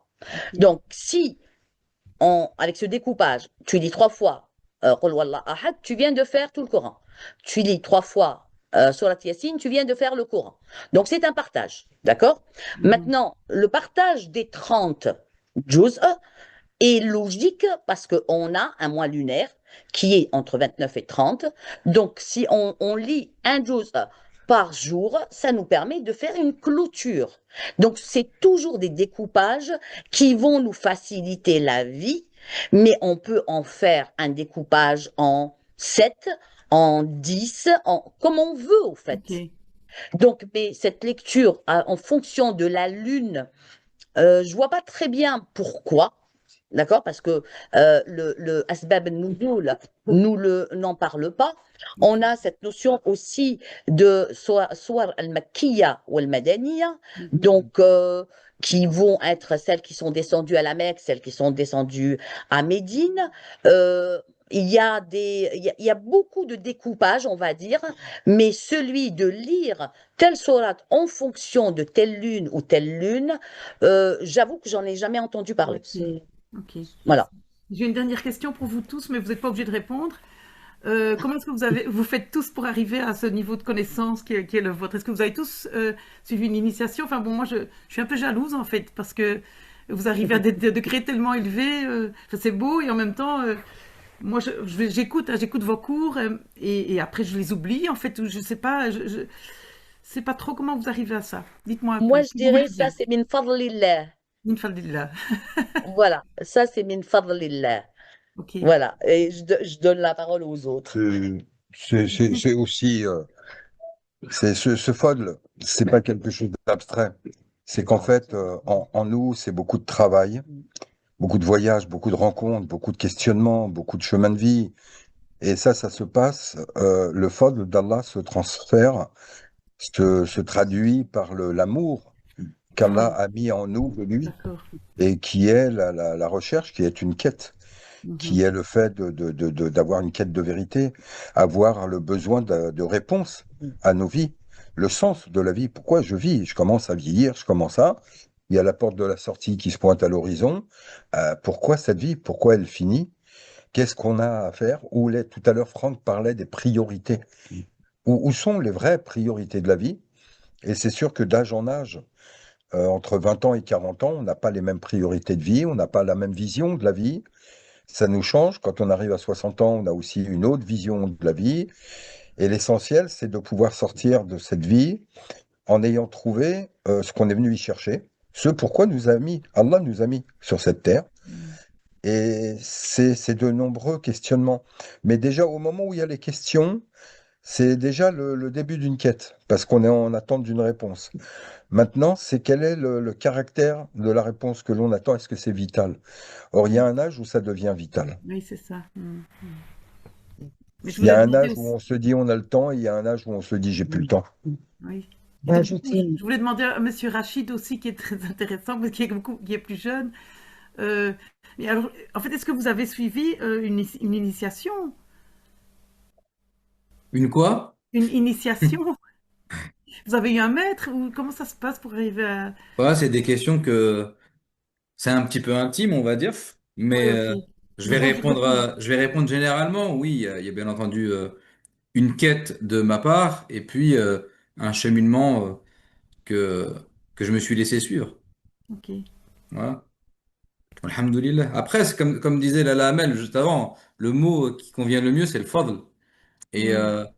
c'est que de la grâce divine. Et puis, à partir du moment où il y a des questions, c'est que moi, ce que je reconnais, par exemple, comme caractéristique chez toutes les personnes que je côtoie, que vous avez devant vous, qui répondent à vos questions depuis tout à l'heure, Oui, c'est qu'ils posent pas des questions dans le but d'avoir une réponse qui leur plaît. c'est ça. Ils posent des questions dans le but d'avoir une réponse, point. Hmm. Et puis après, tout le Le chemin, Mister c'est Inconnu de... qui a disparu, là. Comment? Le Mister Inconnu qui a disparu, qui voulait une réponse sur le Shir Karkari. Ah, Alors, il vient en anonyme, et puis quand on lui demande bah, d'être là, parce que s'il veut une réponse, bah, voilà, qu'il soit là, quoi. Et hop, qu'est-ce qu'il fait? Hop, il disparaît du. Hmm. En fait, les gens, comme tu dis, Rachid, ils viennent poser une question pour avoir une réponse qui va les conforter dans leur position, sans être prêts à entendre des réponses qui parfois pas. pourraient ne pas leur plaire. Exactement. Alors que oui, tout le truc, c'est de demander, et puis qu'importe la réponse, on Mm. l'accepte. Donc il y a toujours un moment donné où on va tanguer un peu, mais au final, on accepte. ok. Des fois, regardez, dans le Coran, il y a des histoires comme ça, où on a par exemple Sayyiduna Zakaria ou Sayyidat Hana, qui vont invoquer pour demander un enfant. Et puis quand leur invocation elle est exaucée, et que Allah leur annonce la bonne nouvelle d'un enfant qui va naître, là ils disent, mais comment ça se fait que je vais avoir un enfant alors que je suis vieux, alors que je suis vieille? Oui, ok. Mais c'est toi qui as demandé. Hmm. Et c'est exactement la même chose pour, là en ce moment, on est dans la période de Layt al-Qadr. Le prophète, alayhi salatu wassalam, il passe des nuits et des nuits, de façon successive et de plus en plus récurrente et de plus en plus souvante dans la grotte de Hira. C'est pour quelque chose qu'il fait ça. Il fait pas ça de manière totalement folle et arbitraire, c'est qu'il y a une recherche, il y a une quête. C'est ça. Et donc, Bah, et cette donc quand ça... initiation, Comment? l'initiation consiste justement à aller dans cette grotte. C'est Hmm, Mais ça. cette grotte, elle est où? Elle est en nous, c'est notre cœur. Hmm. c'est le cœur, ouais. Combien de nous descendent dans notre cœur pour se poser des vraies questions Hmm. et être capable de regarder les vérités en face? Être capable de se dire que pour trouver des réponses, c'est un long cheminement, c'est beaucoup de travail, Mm. beaucoup d'interrogations, beaucoup d'erreurs, beaucoup de remises en question, beaucoup de déconstruction, reconstruction. Peu de personnes le font. Pourquoi? Parce que ça leur paraît dur. Ils veulent tout pour rien. Oui, ah, ok. Hmm. Et puis Et tu sais, il y a un livre là qui s'appelle Qawa'id al-Tasawwuf, les règles du soufisme, où c'est Sidi Ahmed Zarruq, si je ne me trompe pas, C'est ça. où C'est ça. il donne les définitions du soufisme, il en donne toutes les caractéristiques, les étapes, etc., etc. Et cetera. Et puis à la fin, dans sa conclusion, il dit que il y a tellement de données, tellement d'infos, que s'il fallait retenir une chose, c'est la nécessité de la sincérité. Hmm. Donc quand tu poses une question, eh ben, essaye de te regarder en face, ou à l'intérieur, si je peux dire, et de demander pourquoi je pose cette question, et est-ce que je suis prêt à entendre la réponse? Hmm. Et par rapport à ce que tu dis aussi, c'est Rachid, c'est que cette notion de question, et donc je renvoie à cette notion de parcours de vie, c'est que les questionnements, on en a aujourd'hui plus ou moins conscience, mais on prend, avec le recul et qu'on regarde le parcours de vie que l'on a pu avoir, on se rend compte qu'en fait, déjà très jeune, quand on parle de fadl, de cette nirma en fait divine, on se rend compte que déjà très jeune, Allah vient nous solliciter. Sauf qu'on n'a pas conscience, on n'a pas la maturité. Et en fait, les expériences, les rencontres que l'on va avoir tout au long de notre parcours de vie, fait que aujourd'hui, on s'est dit, ah oui, mais voilà, quand on regarde en arrière, on se dit, en fait, il a toujours été là, il nous a toujours, entre guillemets, sollicité, sauf on n'avait pas ce recul pour en prendre conscience. Et ce travail d'aujourd'hui, en fait, n'est que le fruit de ce passé et de ces questionnements que l'on a eu tout au cours de notre vie. Après, comme disait Sidi Slimane, c'est que pour arriver, entre guillemets, à un résultat, parce qu'en gros, cette vie n'est qu'un moyen, hein, c'est pas une fin, hein, Ouais, eh ouais, ben, ouais. ça passe par du travail personnel, parce que on voudrait arriver à des choses, mais sans effort. C'est pas possible. Tout, tout résultat n'est que le Mm. fruit d'un travail en amont. Ça veut dire du temps, de l'énergie, de l'argent. Ça veut dire aussi, on parlait de voyage, les prises de conscience, les connaissances et tout passent aussi par la fréquentation de personnes. Donc ça nous oblige aussi à voyager, à rencontrer des gens. Ça fait aussi, c'est beaucoup, beaucoup de temps. C'est des gens que l'on rencontre, c'est des gens avec qui on échange. Et cet échange-là nous fait avancer. Et c'est par ces moyens-là que, bismillah, alhamdoulilah, on arrive à arriver je dis un résultat, je ne sais pas si on peut parler de résultat, mais à quelque chose qui nous fait avancer et progresser. Barakallahu fik. Merci à tous en tout cas. Vraiment, Et par exemple, là, on a une question par écrit de Asia qui demande quel serait le meilleur tafsir, donc exégèse, Ça commentaire rejoint du la Coran en question. français. Mm. Alors, pas grand-chose. Pourquoi? Parce qu'en français, on a depuis plus de 30 ans la domination d'une école wahhabo-salafiste qui ont le pétrole derrière, le pétrodollar, qui leur a permis de faire certaines choses, des sites web, des travaux, des publications de livres et tout. La majorité des tafsirs que l'on a en français, c'est du Ibn Kathir. Ibn Kathir qui était le disciple de Ibn Qayyim, et Ibn al-Qayyim qui était le disciple de Ibn Taymiyyah. Donc voilà ce que l'on a. Donc il est évident que pour les lecteurs français, francophones, on n'a pas accès à grand-chose.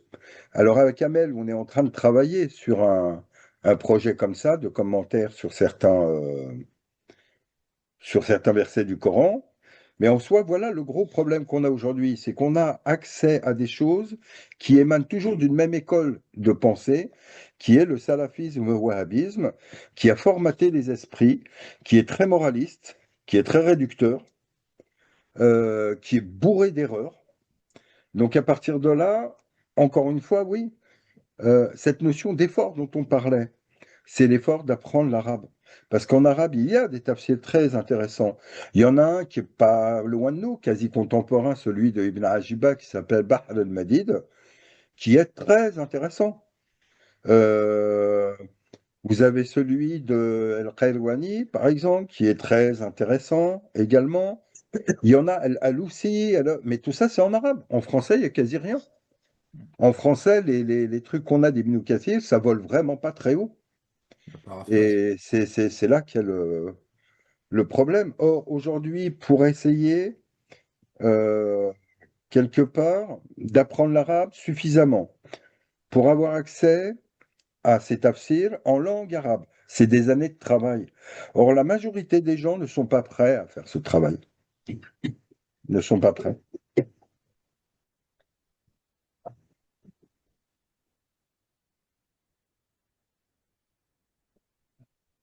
Alors, Une question sur les voiles.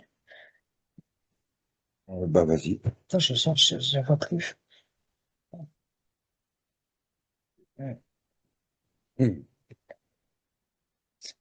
Alors, il y a Marie qui a aussi posé la question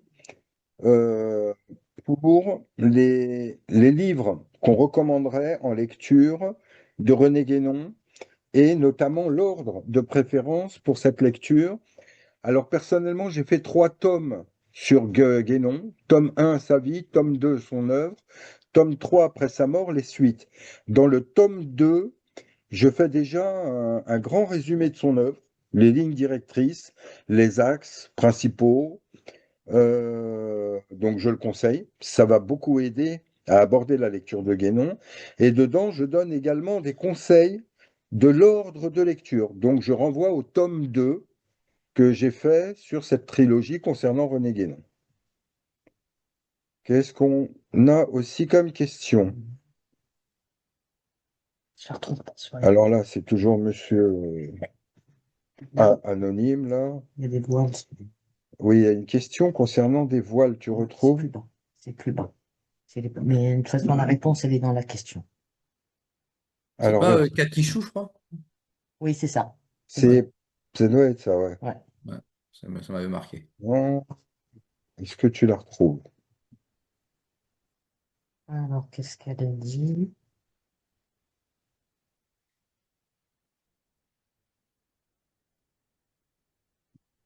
Ah, oh, alors, j'ai l'impression que nos voiles peuvent être nos petits paradigmes quotidiens. Vas-y, dis la question. Alors, pouvez-vous développer la doctrine des voiles, principalement avec la vision corporelle vécue dans la vie de tous les jours?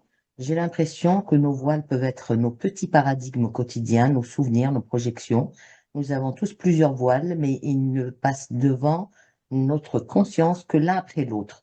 Chacun de ces voiles a son cycle propre, plus ou moins petit selon la nature du voile. Voilà. Ouais, on va peut-être changer, je sais pas, Oussama Liam, vous Ouais, vous vous sentez? voulez pas répondre à les voiles? Ils sont à 2 de tension. Vas-y, Ouais, moi, je suis à, moi, je suis à, moi, je suis à 1,5, hein. Qui veulent répondre ou Allez, pas? vous voulez ou pas? Tiens. Allez. Ah, pardon, j'ai appuyé sur un bouton là.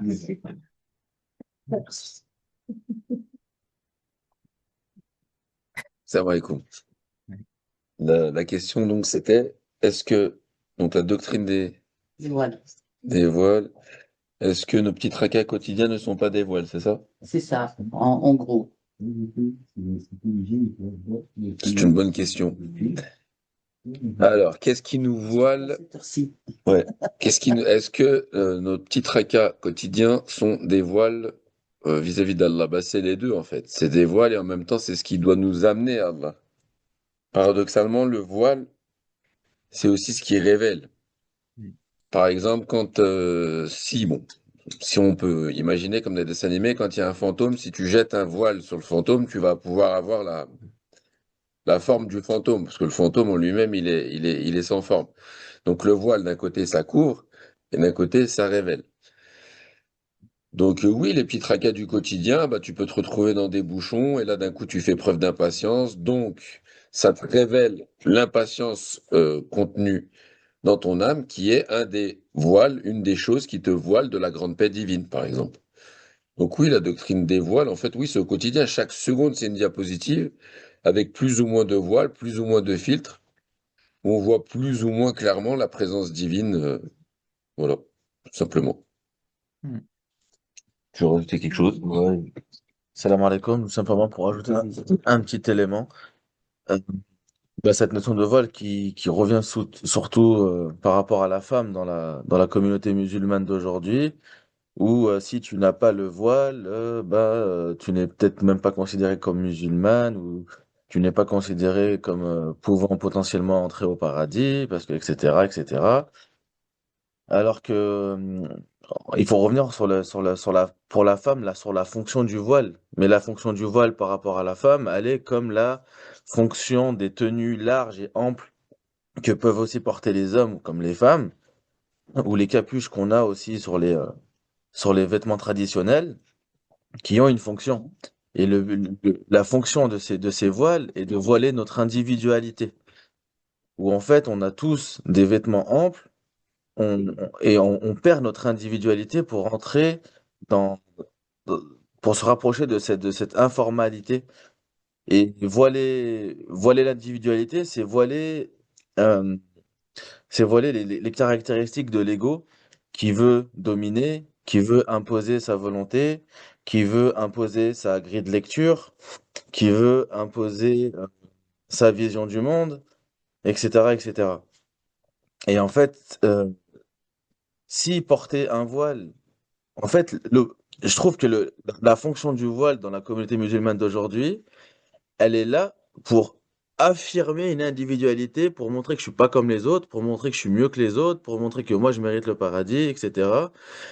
Euh, En fait, la fonction du voile aujourd'hui, comme elle est vue dans le wahhabo-salafisme, eh ben, elle est à contre-courant complet de, de la fonction du voile qui a été instituée divinement et qui a été en fait transmise par les prophètes dans toutes les traditions. Parce que cette notion de voile, on la retrouve dans la notion de tradition primordiale. C'est un outil qui a une fin. Mais ce voile, il n'est pas une fin en lui-même. Déjà, on parle trop, on est souvent ramené à cette notion de voile on en fait un but, alors que le voile n'est pas un but, il est simplement un outil.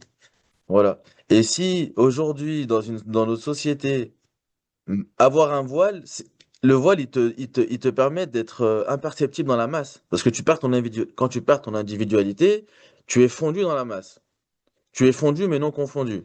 Mais tu es fondu, tu n'es pas perceptible. Alors, si aujourd'hui le voile te rend plus, justement, comme quelque chose de perceptible, de différent et de marqué, et qui va attirer sur toi l'attention, donc il va attirer sur toi des problèmes, etc., et ben le voile, il perd sa fonction. Parce que même à la base, le voile, il était là pour protéger la femme.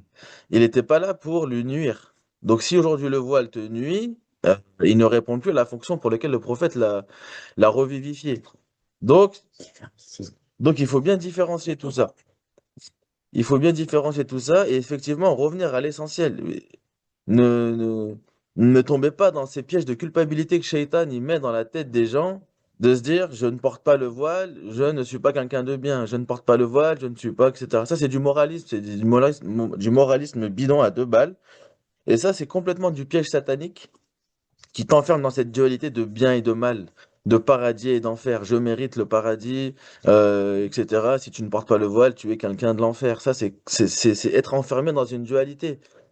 Euh, René Guénon dit je ne sais plus c'est dans quel article, il dit que celui qui est enfermé dans la dualité du paradis et de l'enfer, dans le sens de, j'ai oublié exactement la citation qu'il dit, mais elle est costaud, parce qu'en fait, il dit que celui qui est enfermé dans la dualité du paradis et de l'enfer, euh, il n'a, il ne peut attester d'aucun degré initiatique, en fait. En fait, c'est quelqu'un qui n'a même pas commencé une initiation. Voilà. Donc, c'est, le paradis et l'enfer sont une dualité. C'est la carotte et le bâton. C'est la plus petite des multiplicités, la dualité. C'est le premier développement de l'unité.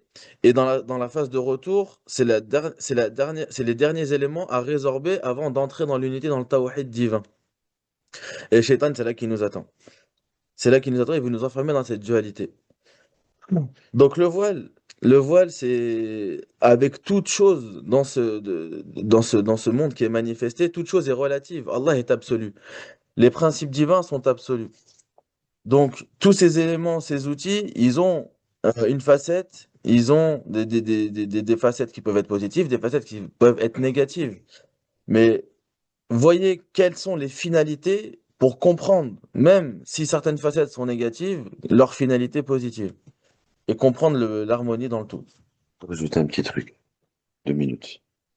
Non, par rapport à la question, je l'ai bien relu. Ouais, moi aussi. Ouais. C'est surtout sur l'illusion. Ouais, non, l'illusion, j'en ai parlé, on en a parlé, j'en ai parlé tout à l'heure dans la réponse, mais il y a quelque chose que j'ai peut-être pas assez développé, c'est la notion de nos souvenirs, nos projections, C'est ça. en tant qu'ils peuvent être des voiles, ouais. Passé, futur. Et toute cette relation au passé, au futur, quand on comprend qu'Allah, il est au-delà du temps, donc est dans le présent, toujours maintenant, si vous préférez, c'est vrai que quand ta conscience est constamment posée sur le futur et ou le passé, si je reprends les termes, nécessairement, c'est un voile vis-à-vis du réel. Et en ce sens, parce que souvent on voit Allah comme une abstraction, mais il y a quand même des éléments en nous, dans notre être, qui sont des attributs divins auxquels on a directement accès et donc qui peuvent être des qibla, des indicateurs, certaines choses. Et c'est vrai que si on perd constamment sa paix dans le moment présent, si dans le moment présent, actuellement, on n'est jamais en paix et on est toujours dans des projections futures, passées, etc., oui, ces projections sont des voiles qui nous voilent le moment présent et donc qui semblent nous éloigner, en tout cas, d'Allah. Donc, en ce sens, et par rapport à la question, oui, ce qui est dit, euh, nos voiles peuvent être nos petits paradigmes quotidiens, nos souvenirs, nos projections. Nous avons tous plusieurs voiles, mais ils ne passent devant notre conscience que l'un après l'autre. C'est totalement ça. Quand tu es posé, tu t'assois, tout ce qui t'empêche d'être en sécurité, d'être dans la paix, d'être dans l'unité en toi et avec l'extérieur, tout ce qui peut te sortir de ce moment présent et donc de ce un, c'est un voile. Et tous ceux que vous avez cités en sont mais il y en a beaucoup plus. Il y a les désirs incessants, les peurs. Il y a aussi des éléments extérieurs quand on est tout le temps, parce que ça rejoint un peu tout ce qui a été dit, quand on est dans des villes où tout le temps sujet à des sons, à des sollicitations, à des lumières, à des écrans, etc. Ça aussi, c'est des voiles. Là, ils sont plus extérieurs. Donc oui, toutes ces choses, c'est la grande doctrine des voiles. Donc d'un côté, c'est ce qui empêche l'individu d'être un en lui-même. D'un autre côté, c'est aussi ce qui peut montrer à l'individu qu'il y a un problème et qui va l'amener à chercher cette paix en lui-même. Donc c'est ce qui lui indique Allah aussi par bien négatif. Chacun, ça dépend où on en est dans son chemin. Je vais rajouter un petit quelque chose. Tu permets ou tu veux parler toi? Bismillah. Oui, Vas-y, comme tu veux. vas-y. Ouais. Allez. Alors, moi je reviens toujours un petit peu au Coran dans l'étymologie du mot et l'utilisation du mot. Donc, le mot voile, en arabe hijab, il est utilisé dans le Coran que quand Allah va dire yukallimuhum min wara'i hijab ou bi wahyin, ainsi de suite, c'est-à-dire qu'il va leur parler derrière un voile. C'est-à-dire que ce voile-là, les maîtres vont dire al-insan huwa al-hijab al-a'zam. L'homme, c'est le plus grand voile.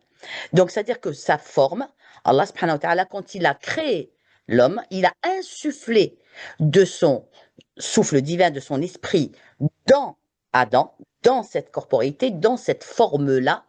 Et le malheur de Shaitan, ça a été quoi? Ça a été de ne pas reconnaître Allah sous cette forme-là. Et c'est pour ça qu'il n'a pas voulu se prosterner. Donc, à ce moment-là, c'est un hijab, c'est un voile. C'est-à-dire qu'il n'a pas vu derrière le voile ce qui se présentait.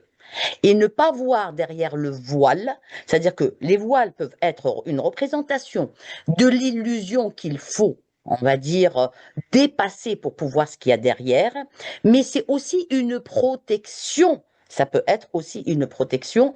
Et l'homme étant le porteur du divin par excellence, quand on va le voir, on va dire, ben oui, innaka il basharun mithluna, tu n'es qu'un homme comme nous. Mais il est porteur de ce divin-là, et le divin qui va s'exprimer, il doit s'exprimer à l'extérieur pour qu'il soit visible. Je ne sais pas si j'arrive à me faire comprendre. En Donc, fait, il voile et il il dévoile. voile et il dévoile en même temps. C'est-à-dire qu'il a une double nature. C'est-à-dire il va voiler et dévoiler en même temps. Donc, ça, c'est par rapport à cette corporéité. Et donc, ce mot hijab, il n'est utilisé que dans ce contexte-là. Donc, le voile qu'on va appeler hijab aujourd'hui, ce n'est pas son nom. C'est vraiment pas son nom. Et si on avait le temps, et un jour on pourra le faire, c'est décortiquer ce verset du voile qui emmène tout le monde à droite et à gauche et qui est loin d'être aussi simple et aussi évident que ça. Donc voilà, en gros. À toi, c'est Rachid. C'est comme il a dit Louis. Et comme il a dit Louis. Non, mais la tradition, quand elle nous parle de voile, effectivement, c'est tout le hadith des 70 000 voiles de ténèbres et de lumière. Symbolisme. Voilà, c'est le symbole des éléments qui vont créer la séparativité entre la conscience humaine et la réalité divine. Et le prophète, sallallahu alayhi wa sallam, il nous parle bien de voiles de ténèbres et de lumière. Ça veut dire qu'il va y avoir des voiles, je mets des guillemets, hein, négatifs, pardon, où ça va être eh bien, le passé, avec les regrets, les nostalgies et tout ça, et le futur, avec les projections, les peurs, c'est très mental. Donc c'est tout ce qui nous empêche d'être là, dans le moment présent, là où Allah est tout le temps présent. Et puis il y a aussi les voiles de lumière, qui sont toutes les qualités un peu positives auxquelles on va s'identifier. Oui, machallah, j'ai du ilm, j'ai de la science, j'ai des niveaux de compréhension, des stations initiatiques, ou des trucs comme ça. Des trucs qui peuvent être considérés comme positifs. Même ça, à partir du moment où c'est la petite conscience individuelle, le petit homme, comme disait Sri Ramana Maharshi, qui s'identifie à ça, bah même là, ça constitue un voile, et c'est peut-être même un voile plus dangereux qu'un voile ténébreux. De la même manière que tout à l'heure, la Samia nous disait Yubluwakumullah bishar wal khair. Allah vous éprouve par le mal et par le bien. Il se peut que l'épreuve par le bien soit beaucoup plus difficile à surmonter que l'épreuve par le mal. Parce que l'épreuve par le mal, tu as envie de t'en sortir et de te barrer vite, alors que l'épreuve par le bien, tu t'y installes. C'est exactement la même chose pour les voiles de ténèbres et de lumière. Les voiles de lumière sont peut-être plus épais, on va dire. Donc, pour répondre à la question, oui, c'est toutes les petites images de la roue, la roue des images et des formes, le samsara hindou, qui fait que tant qu'on passe d'une image à une autre, d'une image à une autre, d'une déception, d'une frustration, d'une satisfaction individuelle, on n'est pas au centre. Au centre, il reste que Allah et l'unique. C'est là qu'il n'y a plus de voile. Salam alaikum. On arrive sur la fin. Y a-t-il une question? Rachid, qui vient de lever la main, on va t'écouter. C'est Rachid. À toi. C'est pas une question, c'est Ouais. juste pour vous remercier tous et toutes pour votre lumière et de nous aider à avancer. Et ça, c'est super. Voilà. Alhamdulillah. Et je vous dis, Sahaf Tolkom, je suis obligé de vous quitter. Sahabtalak Merci, Ahmed salam. Inch'Allah. Merci, à revoir. Y a-t-il encore une question? Une dernière question avant que l'on se quitte? Pas de question? Eh bien, écoutez, à ce moment-là, comme c'est Rachid, on va vous souhaiter une bonne veillée de Ramadan, un bon repas. Sahaftorkum. Rabbi yataqabbal minna siyam wal qiyam, Inch'Allah.